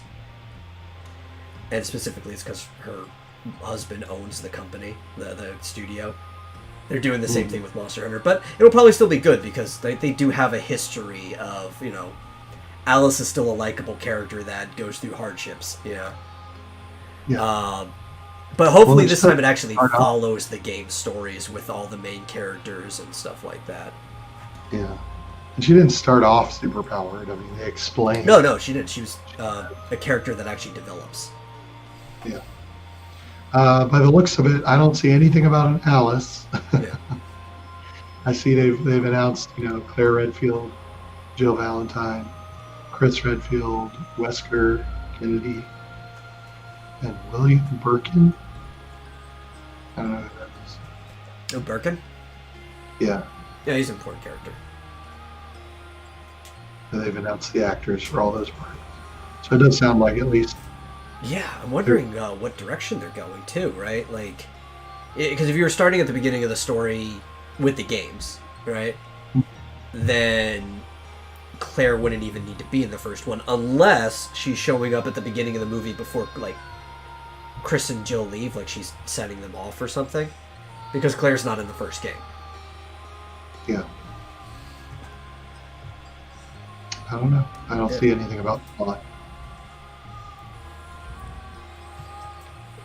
Oh, they better have Barry in it. Who? Barry Burton. It's one of the best characters. They obviously don't have the cast for everybody yet. Yeah. But he's the one that has that very, very famous line from the first one, where Jill has to go into this room to get a shotgun, and like the ceiling is collapsing on him. And when she comes out, he's like, "You were almost a Jill sandwich." Yeah.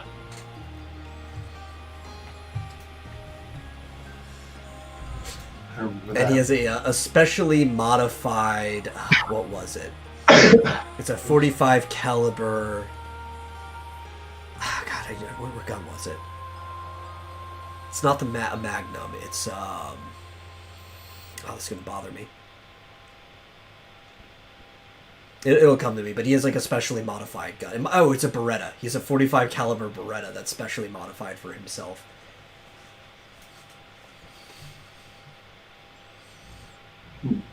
Yeah, Barry's a cool character. I don't think he's playable until like Code Veronica or whatever, like years later, but he shows up in the game here and there. Yeah. Trial date. Rebecca Chambers is the other one. Okay. Trial date's been set for Epic Games versus Apple. Oh, yeah, I've been actually wanting to see how that goes down. Yeah, it's going to be May 3rd, 2021.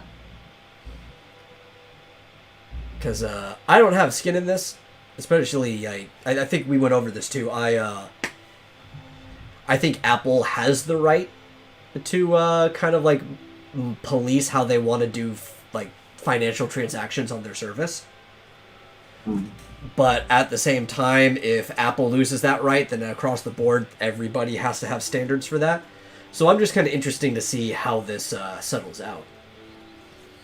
Yeah, it's, I don't know, I'm torn because to me, I guess hard to say what the threshold is, but at some point you got to say, okay, iOS is like a big enough platform. There's enough people who are using it that they need to allow other ways to install apps. Yeah. Because they need to allow third-party app launchers, basically, or app. Yeah, because that's kind of the problem here, right? Because from within their app, Epic wants you to be able to purchase things directly from them, but Apple wants everything to go through the iTunes store. Yeah. Yeah, I mean, it's the same with Windows. Imagine if the only way you could install anything on Windows is through Microsoft. Yeah. It's just how buggy their store is. Whew. Yeah. I mean, that would be clearly an antitrust violation. Yeah. And even Android is kind of free about it. Like, sure, you have to go through the Google store for most things, but if you choose to, you could just install an APK directly to your phone. Yeah, exactly. And I mean, I think there's even third-party app stores that you can get on Android. Yeah. Almost. So that seems fair. So I think it's also because Google trusts that they have a really like a really operational store, so most people are going to use it anyway. They don't think they're going to be outcompete on their own system. Yeah, I don't have a problem with them having sort of their branded store that's pre-installed and everything, so long as you don't limit and say nobody else can have an app store. Yeah, as long as you're actually wanting to compete against people. And with Google specifically, it seems like they want to be in the competition. They're not trying to eliminate the competition so that they don't have to. Right. It's been an annoyance ever, for the past 13 years that you have to go through this ridiculous, process to get an app on the App Store. Oh yeah, especially because it has to have a Apple certificate in it, so it had to have been made on an Apple product. Yeah, exactly. And when my company had a contract with Wizards of the Coast to make an app, a branded app for them, and we went on to the Apple Store and we gave it a name and stuff and said it was whatever it was, Dungeons and Dragons thing. We initially got rejected, and they were like, this is an IP thing, and we ended up having to show them our contract with Wizards and all this stuff. It was like jumping through hoops. Yeah. No, we wouldn't be doing this if we didn't have a contract. Yeah, and podcasts, it's very easy to get on because you can just link an RSS feed. But for getting actual music onto the iTunes store, you have to jump through the same hoops to make sure that we want to make sure that the music's yours, that you own it and stuff, which is kind of fair. But just the number of things you have to. I think they recently changed it that you don't have to have a USBN or whatever ISBN number for sale, a barcode or anything like that. You don't need those anymore. But for the longest time you did. For the album or whatever. It's what if it's a single, I'm an independent. I don't have a production company that can actually give me that number to put in there. Yeah. Oh, I see why there's so much Pikmin talk today, because there's actually a demo. Yeah, the demo's up. Okay, I didn't even realize that. I would realize it if I had a Switch, but no, there's a free demo you can get. Yep. And people interested should go and download that and play it. Yeah, you can even transfer your progress to the full game. So I'm glad more and more demos are doing that now, because I'm more likely to play a demo if that's the case. I don't like being dropped randomly in the middle of a game that I have an interest in, because I don't like things being spoiled for me, and I don't want being 3 hours into a game and some crucial mechanic or something is revealed to me. It's dang, that would have been nice to just experience raw, like blindly into the game. But if you start a game, if the demo is just like the tutorial level or the opening up, and then after when you get the final game, you can just transfer it over, it feels like, okay, well, it was a delayed save. That's all it was, you know, delayed to when I can pick it up again. There's no spoiling or anything. Yeah, I did the same with Dragon Quest Builders 2. I got the demo first and played the first, area, whatever it was, however far it let you get. And then once I got the full game, I just continued on. I'm actually kind of upset they didn't do that with Breath of the Wild, because clearly they had a finished build of the Great Plateau done for a long time before the game came out, because they were demoing it at E3. And I understand not putting it out then, but maybe like a month or two before the game came out, just giving us that demo. People could run around the Great Plateau and stuff like that, and then loading up the rest of the game to continue afterwards. I'm not sure they needed to, though. No, I mean, they knew they were going to get all the sales they needed for it. It would have satisfied me to run around and do stuff there. Yeah. Ooh, big news. There's squeezable peanut butter now. Squeezable peanut butter? With like a tube and you squeeze it out like toothpaste, or? Yeah, it looks like it. Exactly. This is astronaut food we're going for now? I guess. Yeah. It's not the worst. Like sometimes, because I've been really poor for a long time, when me and my brother were living together, sometimes when you're rough on food and you can only really afford to eat one meal a day, I would just get jars of peanut butter in bulk and get through the day with some sugar and protein with a spoon. Yeah, you can get pretty far in just peanut butter. There's a lot of nutrients in there. That's true.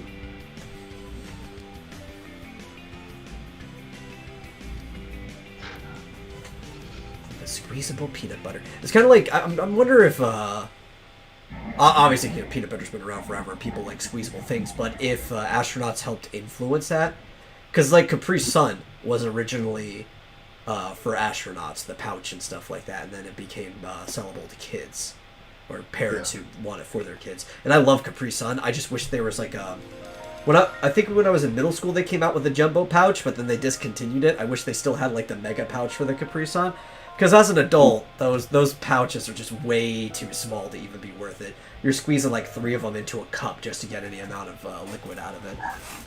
Yeah. Well, it makes sense. I mean, they've got, squeeze tubes of jelly. Yeah. Oh, it'd be great if it was like a toothpaste tube, but there's a line going down the middle, it was 2 chambers in the cap, and there was jelly on one side and peanut butter on the other, and you just kind of squeezed it across into a sandwich. Yeah. Get the perfect portion. Like goobers. Mm-hmm. Or Aquafresh. Yeah. It's one of my favorite things to snack on is that they're meant for kids. You ever had those Crustables or whatever, or the Uncrustables?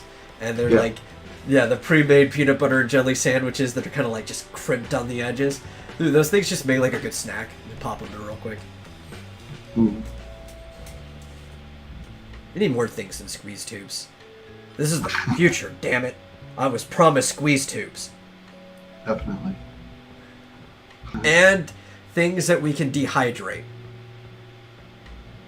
And rehydrate. I was promised that too. We don't have enough stuff like that. Give me a whole hamburger that I can just hydrate. Chad M says, metal!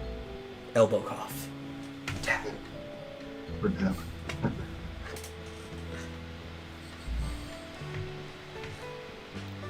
The whole steak has just been dehydrated, just add water, pops back out. Thermodynamics doesn't work that way, but damn it, I was promised it. That's right. In Back to the Future 2, I wanna hydrate a pizza in seconds. That would be so, man. I think if that could work somehow, if we had some type of prep machine that could hydrate it for you like that, kind of like a microwave, how much better delivery would become, right? Because they could deliver more food faster to people. since, storage is kind of a problem. So if you got like a delivery pizza and they had like a machine that could dehydrate it on one end, and then you could just rehydrate it when it gets to you. And they could just like deliver 10 pizzas to your place, and then just like, man, I wish thermodynamics wasn't in the way of that. Yeah, but then someone would eat it, dehydrated, and it would like explode in your stomach. Yeah, that would be a problem. Yeah, like a Well, pigeon not if would it takes a lot of energy, right? So this is probably why you would need a machine. Thermodynamically speaking, there would be a lot of calories would involved in this conversion process anyway, right? So if you just ate the little one, you might get sick because there's like a lot of compact material in there, and your body's not going to be able to process it well. But it's not going to explode without the caloric value that the machine adds into the process. Yeah. Have you got recommendations for some horror movies? Not the one that I watched last night. Oh, what'd you watch last night? It was terrible. It was on Mercator's channel.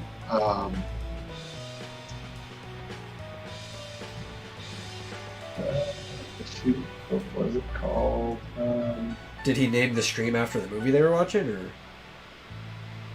probably well, he was, deleted it now? But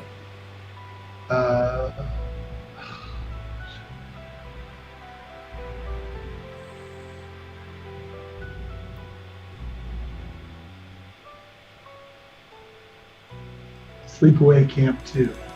oh, the first Sleepaway Camp's actually pretty good. The second one was horrible. Yeah, everything after the first one was horrible. Actually, and he hasn't been on the show in a while. My co-host Noctinix, that everybody calls Billy, was an extra in, I think it was Sleepaway Camp. It was either 4 or 5. And if you watch the movie, it just recently came out. I think it was 5. It was delayed for a long time.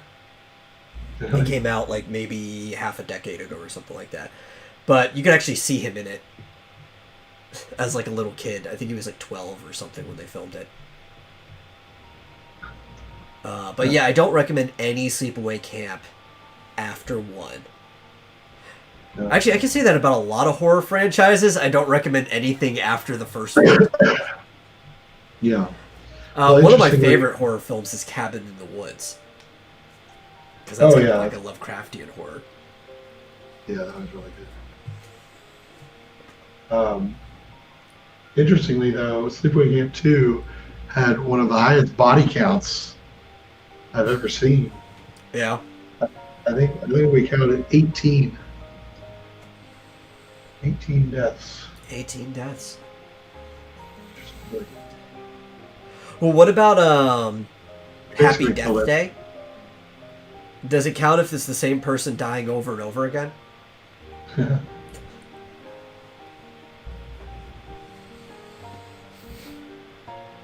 What's another one? I actually liked the first, what was it, Sinister movie. The one with the Bagul, or the Boogeyman. Mm-hmm. But Sinister 2, which was still a good movie up until like the last 5 to 10 minutes, completely retroactively ruined both movies for me because of that last 5 to 10 minutes. Because it was building up like this really solid, consistent lore to itself. And horror, like, I don't get scared from movies. Especially because, like, as a writer and somebody who can pick up patterns very well, I kind of see where things are going really early on in the movie. And I appreciate things for, like, if they're thought-provoking, if they've got good storytelling in them, which a lot of horror movies don't have good storytelling. Well, it wasn't really a horror movie per se, but I really like Dr. Sleep. I saw that recently. Yeah, I mean, it's technically a horror book. It does lean more on the fantasy side, the sequel to The Shining. Yeah. Yeah. I've heard good things about it, because it's kind of both a sequel to the book The Shining and Stanley Kubrick's The Shining at the same time. So there's like inconsistencies if it was only Yeah. following up one of them, but overall it's pretty good. Yeah, I hadn't heard anything about it, like about the book or anything, so I didn't really know what it was or why the heck it was called Doctor Sleep. But it was an interesting movie, Yeah. and I do know now why it was called Doctor Sleep, but I won't ruin it. But if anybody liked The Shining, they should definitely watch it. Oh yeah, it's good. Which is another good recommendation. Stanley Kubrick's interpretation of Stephen King's The Shining is a really good movie. Yeah, Jack Nicholson. except Stephen King hated it. Yeah. And you know what? His version of The Shining movie was awful, so who cares? Have you ever seen Stephen King's made-for-TV Shining? Yeah, I saw that one. Yeah. Horrible. What? They're like the lion hedges come to life. That happened in the book. Yeah. Yeah, kind of. The animal hedges were in the book. That was a thing that happened. The thing with Stanley Kubrick is even though he changed a lot of stuff, and that's why Stephen King hates it, he captured the emotion of the book better than Stephen. Because Stephen's a good writer. He's not a good director. Mhm. The Korean Yeah, horror movie The Wailing. I haven't seen that one. Actually, you know it's a really good one. Almost nobody has seen. Because me and my brother, he really likes horror movies. I think most horror movies are stupid. So what we do is we'll get together and we'll watch dumb horror movies. Right? It's just something we do. We watched this one called Shrooms. It was actually great. I still kind of figured out where it was going like halfway through, but a good movie, you kind of want the clues in there anyway, so that's not really a complaint about the movie. And there was like one part that was really stupid, but it wasn't a detriment to the movie. It was funny, and the rest of the movie was fine. I thought the pacing was good. I recommend the movie Shrooms,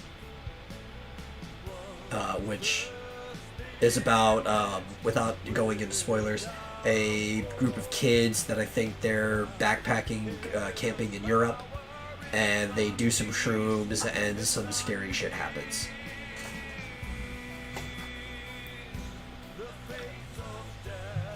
Definitely recommend that one. I'm trying to think if there's any others that are really good. Because I realize I don't like most of the famous 70s, 80s monsters movies.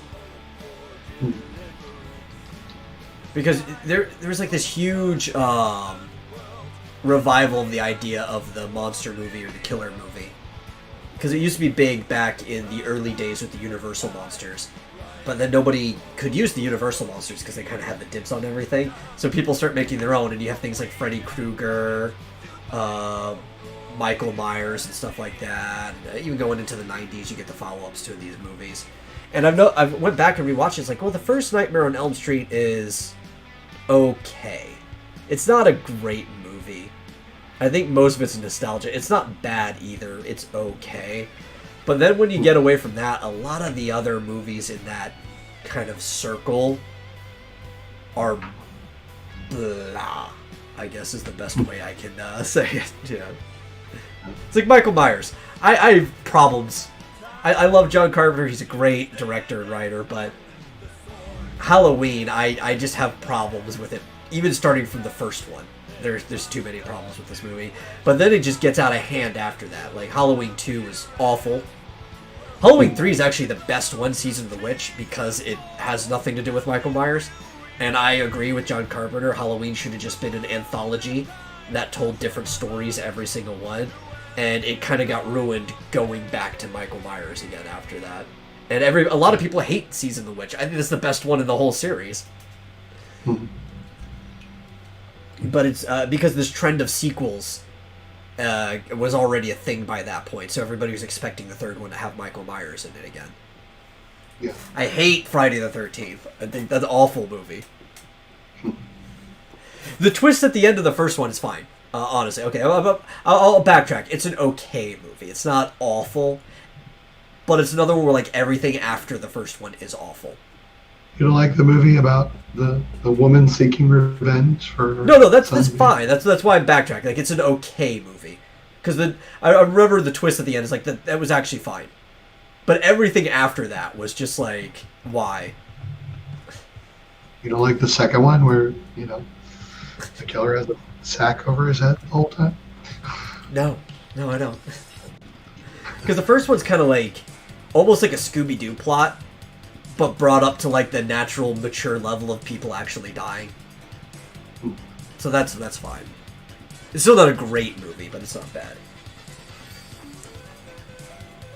And then, the worst one of the whole series is Jason Goes to Hell. I can't even believe I've watched enough into it to have seen Jason Goes to Hell. The worse than Jason Takes Manhattan or whatever?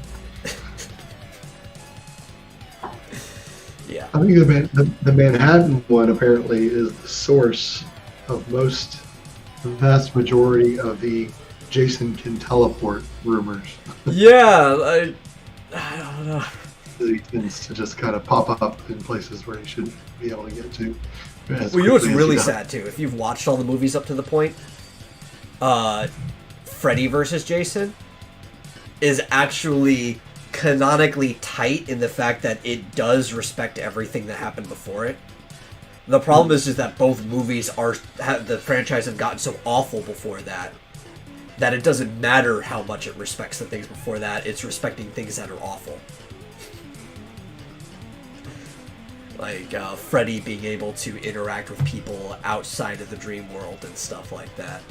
Or even possessing a person. It's like, oh no, that did happen prior to that. It should have never happened prior to that, but it did happen. You get Jason teleporting. You know what was better than Jason Goes to Manhattan? The Muppets Take Manhattan. Now that was a good movie. Yeah. So do you want to go watch the vice presidential debate? Why would I want to watch the vice presidential debate? I don't know. Nobody's going to remember it in a week. No. One, neither of these people have charisma. And I don't dislike Pence, right? But let's be real. The dude is a very just like straight collar guy. You know, there's not a lot of charisma there. Very milquetoast politician. Yeah. And then his opponent was probably the least charismatic person who was on stage during the Democratic primary. So. And the least likable person. Yeah. It's like, I really don't want to watch this debate. At least there was energy in the presidential debate. Like, I was entertained watching that. It was a shit show, but it was a great shit show. There's not going to be... Maybe Harris will get heated once during it. But it's not going to be like actual flames, and Pence won't let it get to him. So it'll quiet down like fast. It's not going to be entertaining. Yeah. And if there is anything entertaining, I'll catch the highlight reel afterwards.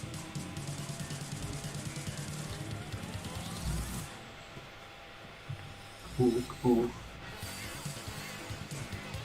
trying to think if there's any other horror movies I would actually recommend, though.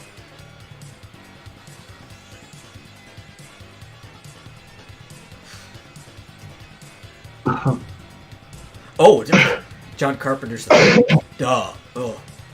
Talking about Carpenter. That's a great movie. Yeah.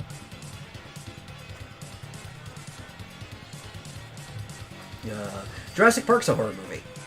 The original? I'd recommend that. There we go. I mean, it's kind of more of a thriller, but it's got all the horror elements to it, so. Mm-hmm.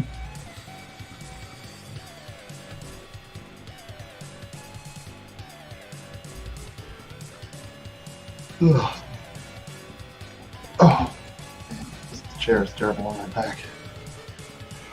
Oh, well, you want to... This chair is trouble in my butt. Look at this. I'll pull it up on my webcam. I'm sitting here in a folding chair. Yeah.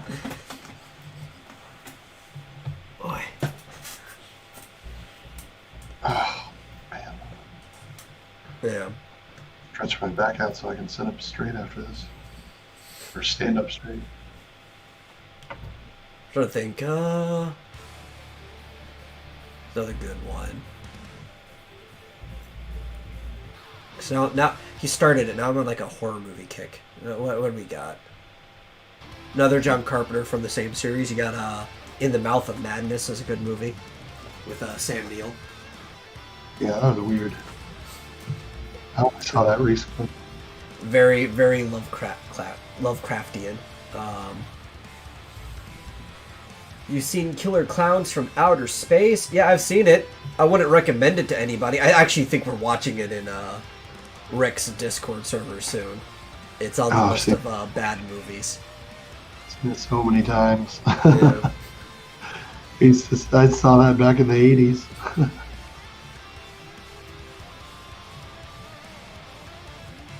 Ugh, Killer Clowns from Outer Space. I thought Brightburn was interesting. Yeah. Evil. I didn't see it. You didn't see it? No. What'd you like about it? Well, I'm just interested to see if they do more like that. Like they're supposed to do, you know, an evil Wonder Woman and an evil Aquaman and all this, you know. That would be interesting. Yeah, because that was the one where it was basically like Superman's origin story and powers, but gone wrong, right? Yeah.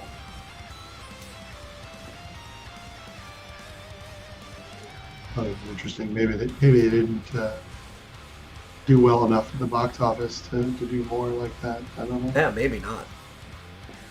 It was one of those things like it's interesting looking, but not enough for me to go out and watch it. I'll probably just catch it when it's like streaming or something at some point in time, and even then I still haven't gotten around to it. Yeah. But that's how I feel about a lot of these movies, that even the ones that people are like, oh no, look, it's not going to come out this year because of COVID and movie theaters. Even most of the ones people are looking forward to, it's like, I'm probably just going to wait till it streams. I have no interest in watching this in the theater. Yeah. Apparently, we talked about it before, Monster Hunter is still hitting theaters this year.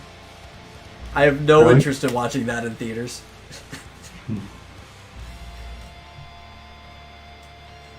Especially because it's so weird. They turned it into an isekai, into another world story.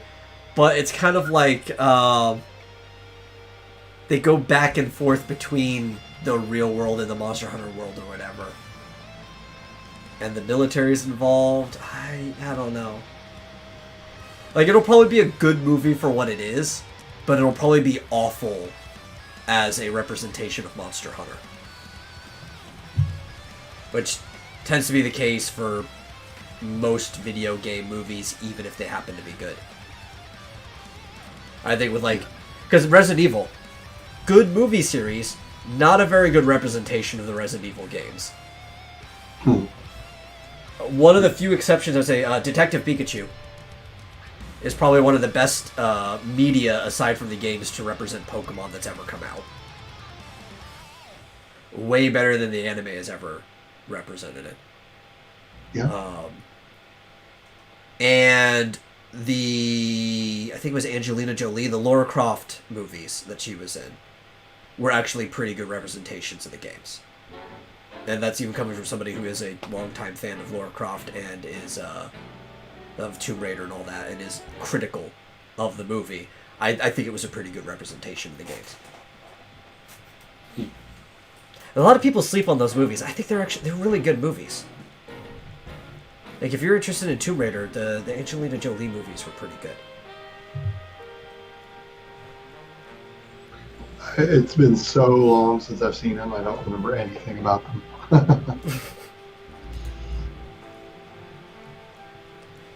And I think mainly, it does the bare minimum what you need to do. It's an Indiana Jones-esque action flick where she engages in direct combat, because Lara Croft is a direct combatant. She could kick most people's butt if she tried to. And she does a really good job of portraying the character. Like, you believe that she is the character that she's supposed to be portraying. Yeah. She looks like her, she acts like her, she gets the personality down. Is the accent right? Fairly, yeah. Because all you have to do is, for that accent anyway, is kind of like that fake upper class British accent, but mellowed out some. And it's like, well, that's the only accent anybody in Hollywood can seem to do British anyway, so. Yeah.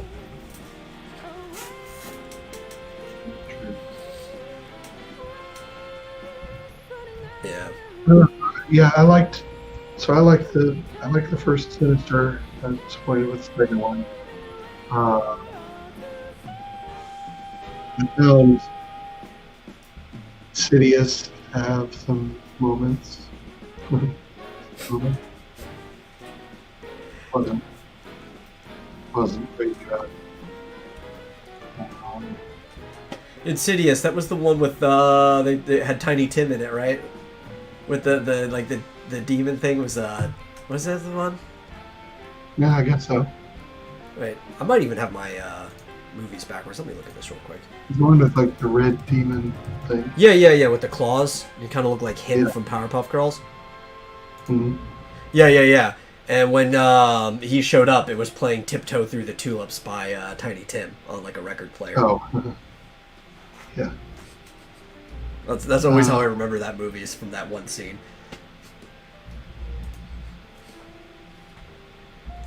I'll tell you, back in the day, I was really scared by The Ring and The Grudge. Although their sequels were terrible. Yeah. Well, even then, while the first ones are better than the sequels for each of them, I would recommend that people don't even watch the American remakes, because they're not that good compared to the actual Japanese movies they're based off of, like Ringu and what's the name of the Ju-On is the name of the Grudge in Japan. Although it's very different. Like, that one's very different because it's like a series of short stories. Yeah. Ju-On is kind of like an anthology. Yeah. But the American Grudge isn't bad with what's her face? Freaking Buffy. Yeah. Yeah. Michelle Gellar, right? Yeah. Sarah Michelle Gellar. Yeah. The demon was Darth Maul. Yeah. It kind of looked like it was like Darth Maul mixed with him from the Powerpuff Girls, because he had like the claws or whatever. I think other horror movies I've seen recently. But Ringu is very similar to the movie that was based off of it, and tells the story a lot better. Definitely recommend. I actually can recommend most Japanese horror movies. They just know how to do horror better than we do on the most part. Like, we get a few exceptions where there's some really killer American horror stories, but like the Japanese horror artists, they know what they're doing. We've even tried to rip them off several times, and a lot of them are just horrible by comparison. Like, what was that One Missed Call movie where there's like you'd get a phone call and nobody would pick up, and then you would die afterwards or something like that. And that was actually based off of... You hear yourself dying. Yeah. Right. And it's like a specific ringtone. So, like, no matter what phone calls, it's always that ringtone that plays, and that's how you know it's going to happen. Yeah. It's like, I don't even have this song on my phone. How is this playing? Yeah. And The Eye. Yeah. That's the one. Yeah. Europe, some European horror films are actually pretty good too. Especially like France has some pretty good ones. When you get closer to the Soviet area, like the former Soviet Union, there's a lot of like really deep and depressing horror stories. It's probably because they were former Soviet countries, so they really know horror. Yeah.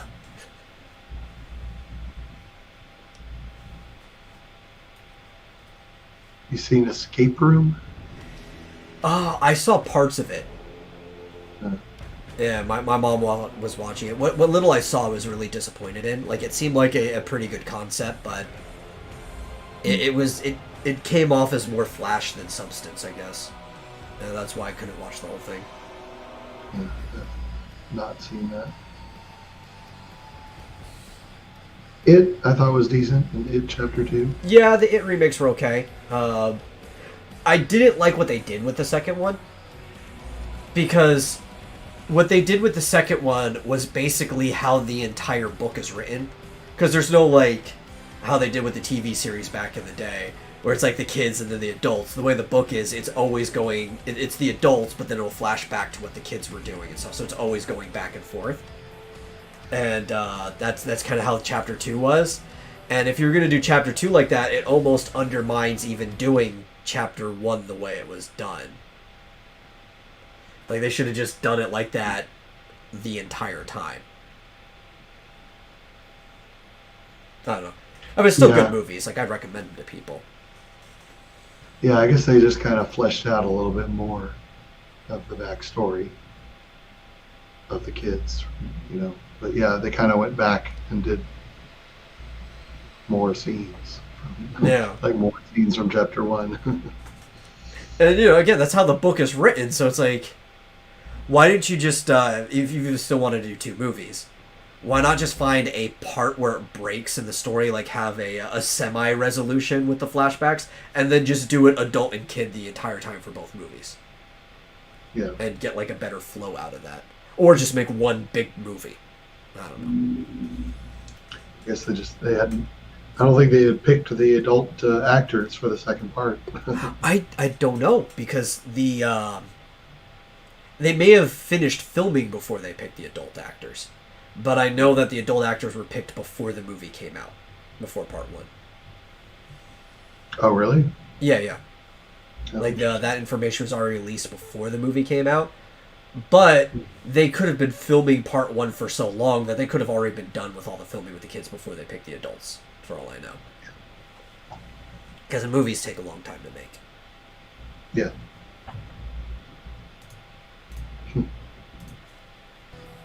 Yeah. I like the people they picked, though. For the most part, they're good actors, and they all fit the roles. Especially Bill Hader as adult Richie was a really good decision. Yeah, it was funny. Of course, my problem is always thinking about the character of Richie. In the original, like, 90s TV movie, the miniseries, the kid was played by Seth Green as a kid. Oh, yeah. So I'll always, like, for me, Richie is Seth Green. It's hard for me to not see that. True. And that was, like, at least what they were doing, where they did separate it in the miniseries, where it's like the first 2 parts were the kids and the second 2 parts were the adults. And effectively, you could just make it 1 part each. And then we just showed across 4 days, because that's how they did miniseries back then. It made sense the way they decided to do that. And it kind of seemed like that's what they were going to be doing with the newer movie. But they just decided, no, we're going to do the back and forth thing in Chapter 2 for some reason. I thought picking Bill Skarsgård to play Pennywise, though, was probably the most brilliant move out of anything that they did in casting that movie. He killed that role. Is that who it was? Yeah, I believe it was Skarsgård. Okay. I could double check, but... Yeah, you're right. Oh, okay. What else? He also played, what's his face? Zeitgeist in Deadpool. In number 2. When he was making his X-Force. It was the guy who spit acid. Okay. Yeah. He and his brother usually play, like, monsters and stuff like that. And he, because he's, like, the limber one, he's usually playing, like, the more Scarecrow-esque people, and his brother's, like, the big, bulky Frankenstein-like guy. It's kind of like they just get typecast for playing movie villains and monsters. But if you do it well, you know. Yeah.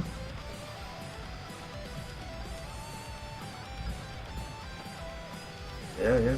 And I think the portrayal of Pennywise was great. I was kind of skeptical, like really skeptical when they first showed the images of Pennywise, like before the movie came out and everything. They were just showing like the mock-ups and everything. He looked outfit-wise more like Pennywise is described, but like a lot of the different bits to him, and they made his head look big and stuff. He didn't look like bait, you know, because like the whole point of the clown persona that the creature makes is like a lure to get kids closer to him. It's like, that thing already looks scary. Why would a kid come up to that? You know, especially a lot of kids have problems with clowns as it is. Because the clowns are just naturally uncanny. All that white makeup like deforms the face visually. Like you can't see the ridges and all that stuff. Yeah. Yeah, so it's like, but you know, it worked out. They did fine with it.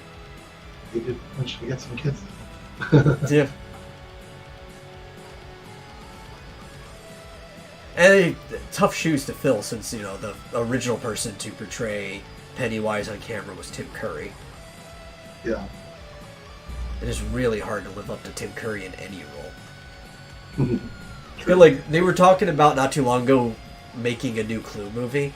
It's like, yeah, but like, look at all the big names that were in Clue that the people have to live up to, you know? And not even just Tim Curry, Christopher Lloyd was one of the people in there too. It's like, there's a lot of talented actors in that movie, and that movie is perfect. Like, for representing what Clue is, and then having that bit at the end, or the way it could have happened. Now the way it really happened. Like, that movie is just 10 out of 10. And you could not depict the game Clue any better than that. Because that's like the attitude most people have when they're playing Clue. It's one of those games that can get like oddly competitive, but because nobody really knows what they're doing when they're playing it, even if you're experienced, you're just laughing about it the whole time. Like, that's how I felt every time I played Clue. It's like, you know, I know the rules, but for some reason I still have no idea what I'm doing playing this game. It's like, it's a perfect movie. They want to make a new one. I don't know if they ever will. I think it fell into production hell. I don't know how you can top that movie, you know? Did you know when it came out in theaters, they had the 3 different endings separated, like into different showings? Yeah. Yeah, depending on where you saw it, you'd see a different ending, and then they only combined all 3 of them for the home release. Yeah.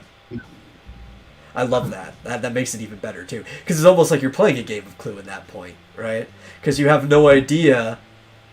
All the endings are technically the real ending until the home release that decides which one's the real one. And there's enough clues hidden throughout the game, throughout the movie, that you can kind of figure out where it's going, but it could go in different directions. You don't know how it ends until it actually does. Yeah, whenever I watch the movie, I'm always paying really close attention to who's in every scene. Because there's always like two or three characters who are just missing, and you don't even notice it because they kind of show like a group of people very briefly, and then they cut away. But if you look, it's like, oh wait, there's a couple people missing, so it could have been either one of them off, doing another murder. Yeah. So it's great. Very tricky with that. That's pretty cool. Yeah, that is a masterpiece in let's just say film creation in general, because it doesn't have like big set pieces or anything. Everything takes place in like the same 3 or 4 rooms, right? Yeah. It looks like there's this big mansion that they're in, but when you pay attention, there's only like 3 or 4 rooms that you actually ever see. You see like the front doors, everybody's coming in and stuff. And it's just really good at organizing pieces on a board and confusing people. Like, it's a very well-developed movie. Yeah, and every character is very distinctive and funny in their own way. Yeah. They don't they don't completely step on each other's toes and stuff like that. They all have good lines and they're all funny in their own way. And they're all really good at representing the fact that the characters in the game are all distinctively made too. Yeah. So yeah. Yeah. Well, it's a perfect movie. They don't need to remake it ever. No, they don't. Now, if they still have the old reel, one of the cool things about old movies, if you have it that were done on film, unlike digital movies, where the problem with digital movies is you can upscale them, but it's going to be like the same way of like super scaling a 1080p PlayStation game to 4K, right? There's limits to how far you can super scale it before everything starts to anti-alias and stuff like that. But these old films, where everything was done on film, a lot of these things you can project light through it much higher, and you can even bring some of these old films that were originally mastered for maybe even 480p by today's standards all the way up to like 8K. Yeah. Like Super 8 film can be projected all the way up to 4K as far as I know. 35 millimeter can go up to 8K from what we can might even be able to push it higher, we just don't know how to. But because it's light being projected and burnt into the film, there's a lot you can do with it for remastering, upscaling.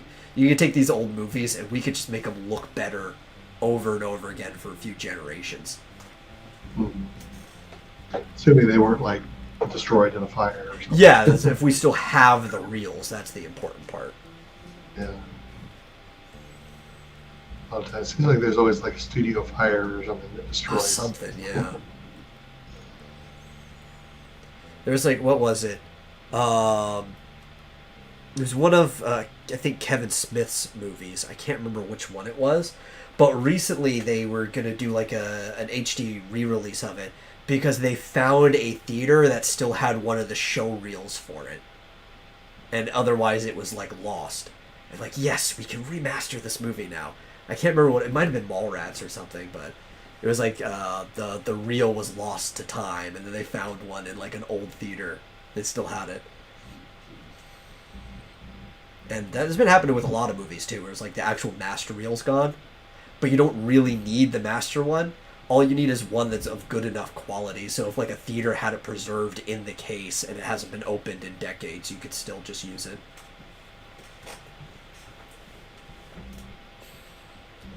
Man, I remember back when Kevin Smith used to make good movies. It's been a while.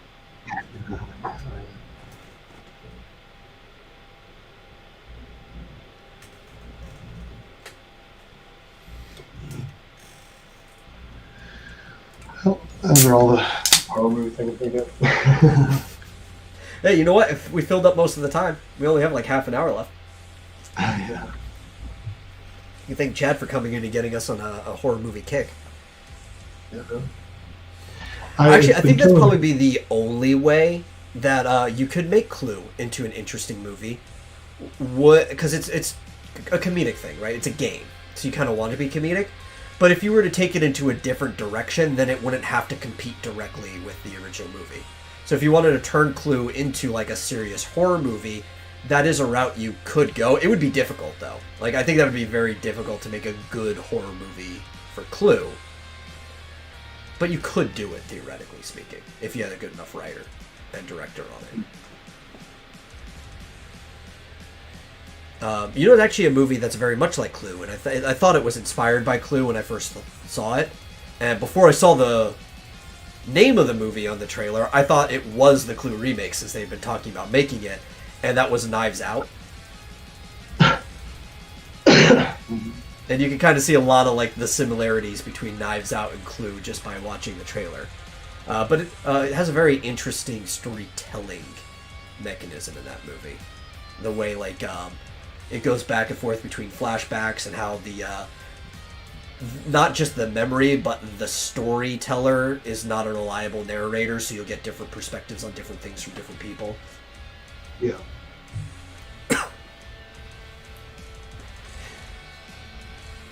Oh man, don't get us started on the George Lucas edits. Oh man, put down the wrong mic. Definitely. Yeah. I don't really want to get started on the George Lucas edits. Like, at all. I was actually, what was it, last night before I hopped on Rick Piper's stream, right? Oh, man. I hate it when something goes down the wrong pipe. But yeah, last night before I hopped on Rick Piper's stream, I was on another stream with the Ideal Comics guys. They run a webcomic. And we're basically just bitching about Star Wars for an hour and a half straight. That wasn't even like the thing we hopped on the stream to talk about. But when I hopped on, they were already in a Star Wars conversation. And once you get that conversation rolling, it's really hard to stop it. Yeah. Especially because there was an apologist for the sequels on there. And it's like, oh man, we can't have these sequel apologetics stand. Like, it's some type of sin against nature there. But yeah, conversations like that, they can last forever. It's best to just not even get them started. Yeah. Unless, one day we just dedicate a whole podcast to talking about that stuff. Right. Yeah, no, I don't like talking about Star Wars because I was never a Star Wars fan anyway. Oh, you're a Trekkie? Yeah. I like them both. I don't really pick over them. I definitely don't want to talk about Star Trek because that's been equal problems now. Delayed, but oh god, it's a worse problem. Oh yeah, a lot of their problems are even worse than Star Wars. Yeah. Especially for real quick, have you watched any of the clips from Lower Decks and just how awful that show is? I haven't even watched them. Yeah, I can't bring myself to watch a full episode. I've only watched clips. Yeah, I don't want to subject myself to that cancer. Yeah. Well, the biggest problem is so in the older Star Trek series, especially because it's supposed to basically be a play on the submarine genre, right? Kind of a mix between the submarine genre and the expedition, and they would mix that. So you have some episodes that are heavier on the space combat and what they're doing in their Red Alert and everything, and some about them going to planets, and some that are more of a mix between the two. But it's very much the submarine genre, and everybody was actually fairly competent at their job, as you would expect from what is the equivalent of a naval fleet in space. Mm-hmm. And it was the fact that they were in stressful war positions and stuff that made things worse. It wasn't that people were bad at it. You watch any clip from Lower Decks, and it's not even that they have a Mary Sue character running it, because even she seems incompetent. Nobody seems competent job in that show. I'm like, how is this spaceship even functioning? The life support should be shutting off on everybody with how bad everyone is at everything. Yeah. That's the thing, right? People need to be good at their job for stuff like that to work. There's no way we could have what is essentially a colony in space, because there has to be at least 1 million people working on a starship of that size.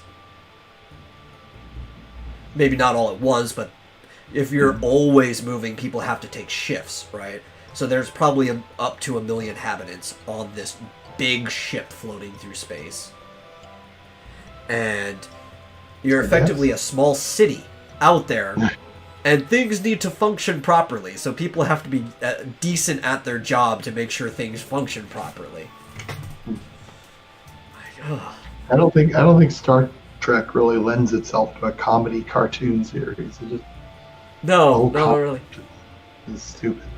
I think the most comedic that you can get is something like The Orville, which the comedy is between interpersonal relations. Everybody on the ship is still pretty good at their job. It's not even that comedic of a show. It's as comedic as something that has to air on Fox, has to be. Yeah, I think it started out more comedic and got more serious as time went on. Yeah. But it's also because the bonds between the people form too, because again, most of the comedy is interpersonal relationships. Mm-hmm. Yeah. And they were a fairly new crew, so of course they don't know each other very well. It makes sense why it was funnier at the start than it was later on. Mm-hmm. But yeah, it's like I think that's about as funny as a show like that could be. Is the Orville? I don't think you can bring it into like super comedy area, or else you do something. And they wanted to make a show for this for a while, and it's like it just wouldn't work. Outside of like a movie series, was Galaxy Quest. They were pitching around the idea of doing a Galaxy Quest show at one point in time. They're also pitching around the idea of doing a sequel to Galaxy Quest, which I think would work a lot better. But like the reason it's allowed to be funny is because the people that are involved aren't actually like navalmen in space. They're actors, and the whole setup is a comedy. But even that movie gets really serious at times. Yeah. Yeah.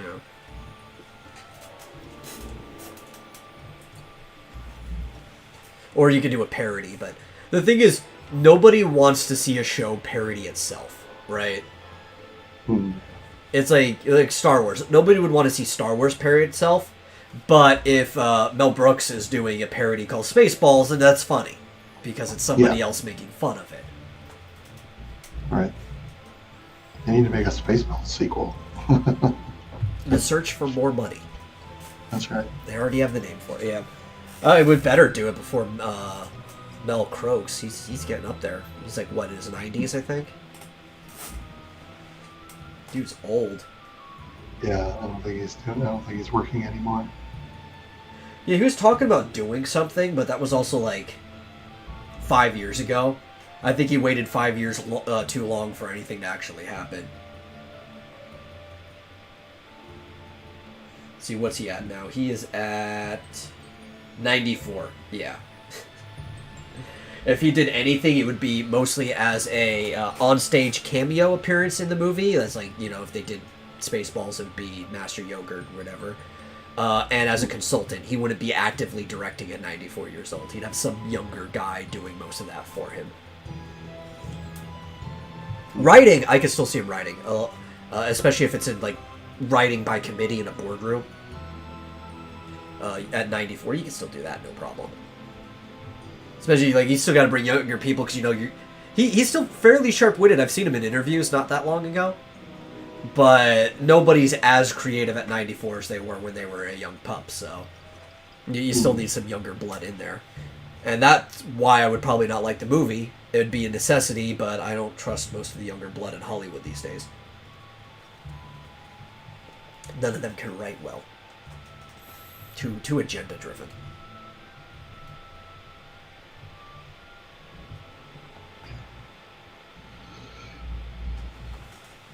Sorry, I need to take my Adderall.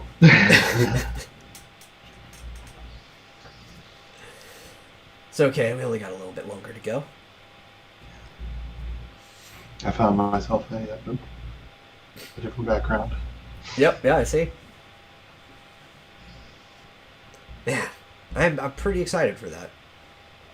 I might be, at least now, but I'm sure that hype will change after it comes out, and also as we get more for Breath of the Wild 2. But at the moment, I'm more excited for that than I am for the sequel to Breath of the Wild. Yeah, as we have no idea when that's coming out. Yeah, or like what the mechanics will be.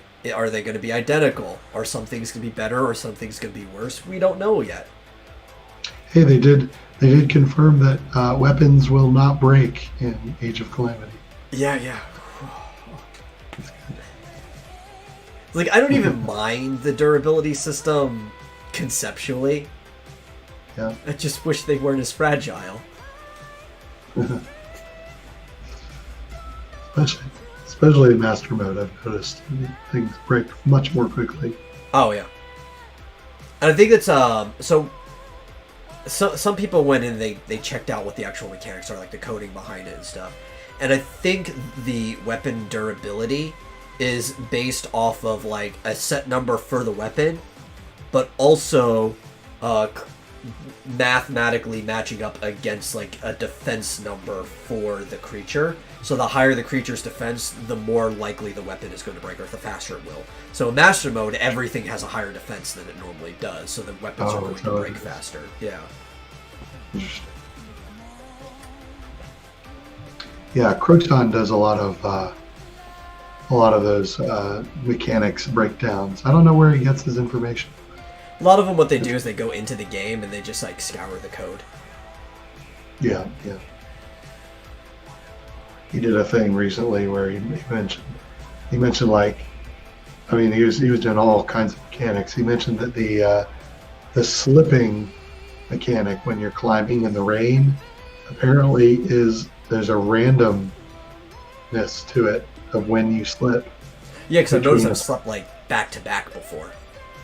Oh yeah, I was surprised at that because I honestly thought it was the same amount of time every time. Apparently not. Maybe you're just getting really lucky. Yeah, or I just don't climb in the rain very much. Everyone is streaming. You better finish this before Rick starts, says Bullet. Well, we have a set time that we run this show, which is why I'm always minutes late onto Rick's show when it comes to Wednesdays. It'll be over soon. Mm-hmm. Hi, Bullet. I need to have my laptop on where I can see it. But yeah. No, I one thing I like though is that slipping mechanic is not in Genshin. Yeah. Especially because it randomly rains all the time. Yeah, it rains. It does? Okay. Yeah, the only thing rain does is, so all the elements in the game apply some type of, like, elemental effect. So, like, freezing will slow you down. Mm-hmm. And if you get frozen enough, you'll actually just freeze into place. You have to mash to get out of it. But if you're wet, which is what rain will cause you to be wet, or if you go into the water, you'll freeze even faster. But if you're wet, you also won't burn as easily. So there's like a bunch of interactions and stuff like that. But it does not affect climbing at all, and I like that. Not that I hated it in Zelda. I know a lot of people do. Only because it can rain at the most unpredictable time and kind of like spoil whatever plan you have. It's like, I'm going to climb this mountain, then it starts raining. Yeah. But you can tell one of the reasons the mechanics aren't identical is because they wanted to make a game that functioned like Breath of the Wild, but they didn't just take Breath of the Wild, strip it down, which would be illegal, not that China really ever cares, but strip it down and then just remake a game out of it. They had to figure out how to do these same mechanics themselves. So, like, even climbing a mountain, you don't get an increased stamina drain on, like, steep inclines and stuff like that. It's not exactly identical, which is good. I mean, they kind of did some things their own way. Yeah, unlike, there's one game that I'm highly suspicious that they just took the coding from Breath of the Wild, not so legally, and then built their game on top of, and that's Craftopia. I don't want to slander them. They could have just made it look identical to it and figured out the stuff themselves, you know. I don't know. But it looks a little too Breath of the Wild-y. Like, even the models are 100% the same as, like, Breath of the Wild type models. They just, like, took the texture palettes or whatever and made their own versions of characters and everything. Interesting. Yep. Have you seen Craftopia? No, I'm looking at it now. Yeah, it's basically just Minecraft in Breath of the Wild. That's like 100% what that game is. But it's got like a bunch of original assets in it too. Like there's motorcycles and airplanes and stuff like that. And but it really looks like they just used Breath of the Wild as a base and then built their own game out of it. Interesting. And I'm not sure how much is and isn't original assets, but I think it's questionable the legality of some of what they did.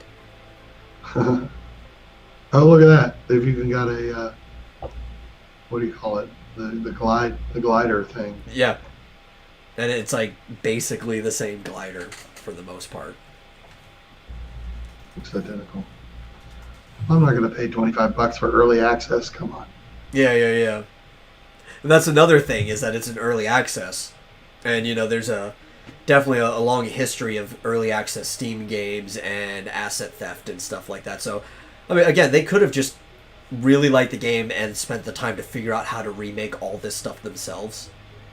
Mm-hmm. Again, I don't want to slander them if I don't know, but it's very fishy looking at it. Yeah. And I don't want to play it anyways. Like, I get bored playing Minecraft. Why would I suddenly like Minecraft just because it's Breath of the Wild? Minecraft, but Breath of the Wild.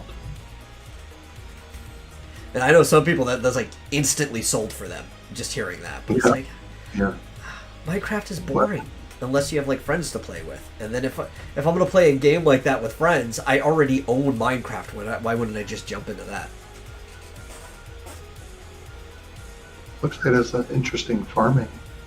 Yeah, I was watching a friend of mine stream it before, and they did this really weird thing where they wanted to see where the ceiling was, so they built ramps, kind of Fortnite style, because you can build a ramp right off of a ramp. You don't need to put like structures and stuff to hold it up, scaffolding or anything.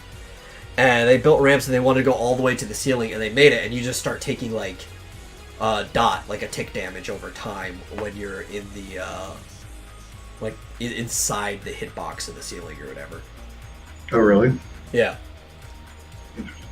Like, you don't want to actually make the top platform the highest point that you can make the top platform, because standing on top of it, you'll take damage. You want to go, like, underneath it with enough room for a character to stand. And then they decided to skydive from there. I was like, okay, I mean, you guys look like you're having a lot of fun playing this game, but I just doesn't seem like it'd be worth the money. There's no story or anything? I did not see anything. I caught them in the middle of the gameplay, but it's literally just seems like Minecraft with Breath of the Wild. Yeah, that sounds boring. Yeah. Especially when I can play like a game like Genshin that has a full story and a lot to do and stuff like that. I mean, I like Animal Crossing, but at least there's like goals and stuff. Yeah. There's a lot of like miniature micro goals. Even in the older ones, like scattered out, you've always got the goal of like you want to increase your friendship with everybody until you get their picture and stuff like that. Like there's a ton of micro goals in Animal Crossing. Mm-hmm.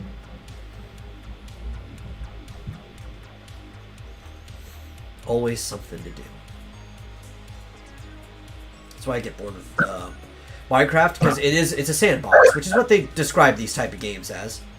And it's probably more appropriate than what they used to describe sandbox games, because Grand Theft Auto used to be described as a sandbox, and fair enough to a degree, because after the story, to get the most enjoyment out of the game, you kind of just have to run around and do your own thing. But it's a sandbox game because there's no goals in Minecraft for the most part. You just kind of figure out what to do yourself and set your own goals, like a kid playing in a sandbox. And that's fun for a little bit. But I want a game where I can achieve something, and no matter what goal I set for myself in Minecraft, nothing I do feels like I achieved something. Unless, you spend the last 8 years of your life recreating Middle Earth, I guess. Some team did that.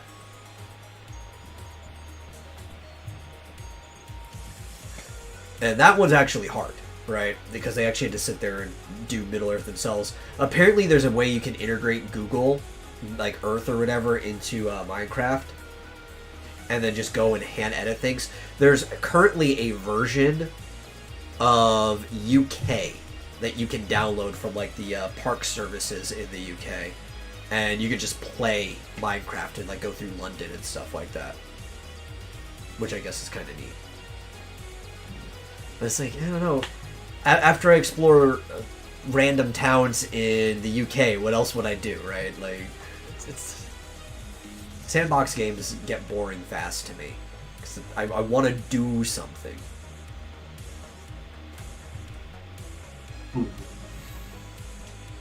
Yeah, I'll pick up Minecraft every once in a while, every couple of months, and play for a couple hours, and then I'm like, yeah, it's still boring. Yeah, it's like I remembered why I haven't played this in a couple months. Yeah. Although the last time I played, there were actually bees. I keep looking for bees. Like, Oh yeah, the bees.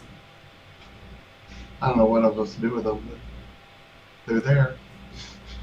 Yeah, like I think the last time I had fun in Minecraft was I was playing with a big group of friends that I had back in college, right? We all connected onto their server. And they wanted to play very boring too. Like they basically set up their own like life as peasants I don't know if anybody remembers Life as Peasants was a like download game for the Warcraft 3 arcade, right? Like what the custom maps. But they basically set up their own Life as Peasants things where everybody had a job in town, and they had a trading, like a bartering economy where everybody traded what they were doing with their job. And like, this is really stupid. Because like nobody specialized. This is Minecraft. I can go and do anything. It's easy to figure out what I'm supposed to be doing. I don't need to wait on you to grow trees for me to get wood or something like that, or harvest your chickens. I'll just go out and kill a cow in the wilderness. So I put my job down as adventurer, because even with everybody specializing, because they were only specialized in one thing, there was tons of other material that they couldn't get because they weren't spending the time getting it.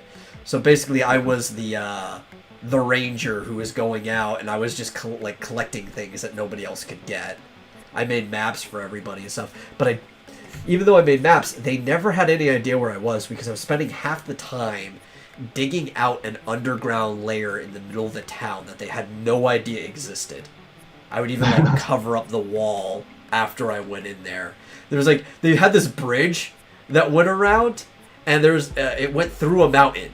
So there's like this kind of like angled cutaway in the mountain that connected to both ends of the bridge, and I started digging my lair right there. I mean, there's even these two stones that looked wrong because it was like replacement dirt and not the natural dirt that was there. But those were already like that before I started digging, so everybody was used to it. Like, that's the perfect spot, because nobody will realize that I keep filling in this spot over and over again. And I dug out this, like, little house, and there was, like, a sign that said, the metal secret lair. But then if you kept going past the door for the little house, there was, like, this huge underground lodge, like a Loyal Order of the Buffalo, Water Buffalo type lodge down there. That was probably the size of a recreation center. And then if you went even further down there, I started digging out like a subway system with redstone and stuff that went underneath everywhere. And after like a week of doing this, I finally forgot to fill in the hole behind me because I wanted somebody to find it. And one of them went in there and they're like, yo, what is all this? When did this get here? It was pretty funny. And then I stopped playing after that because it's like, it was all the setup for this. I got my enjoyment, now I'm gone. Yeah, that's right. You got your payoff.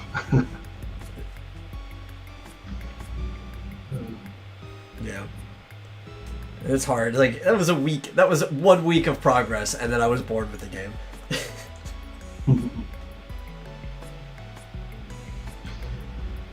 Yeah, I don't know if I would even have the patience to build up all that. Well, I only had the patience because I was fucking with a group of people that I knew. Right? Like, Yeah. it gave me that almost like stubbornness, that determination to do something. But it's like after the payoff, it's like I don't even want to play this game anymore. It's like, how do you have to say it in the Undertale way, I guess. Knowing that one day the fruits of my labor will confuse my friends fills me with determination. Sure. It'll be confusing. Then I think, oh yeah, no, I remember the real reason I left. It wasn't even because of the payoff was done. I destroyed their economy. Because all the guys mostly the reason the economic system was in place was because of the girls that were playing, and they were just too scared to go out and have combat and fight things and stuff like that. So they were staying and raising their chickens and stuff, and the other guys participated in their economy so they could still get the things that they wanted. But eventually, because I was dungeon crawling, I was actually like going into caves and killing things and stuff like that, I convinced another guy to come with me, and then another guy saw that we were having fun, so he started tagging along with me, and eventually all the guys were off dungeon crawling while the girls were the only two people participating in this economy, and I basically wrecked their entire economic system. And they didn't invite me to the next server. Oh. It's okay, I probably wouldn't have played in the next server anyway, but it was fun knowing that I single-handedly ruined the economic system of like 10 people. Yeah. Sounds like fun. Yeah. It'll prepare me for when I ruin the economic system of an entire country. Uh-oh. Haven't decided which one yet. I'm leaning towards China. Sorry, you cut out for a second there for me. Oh, okay. It's okay. It's a culpable deniability.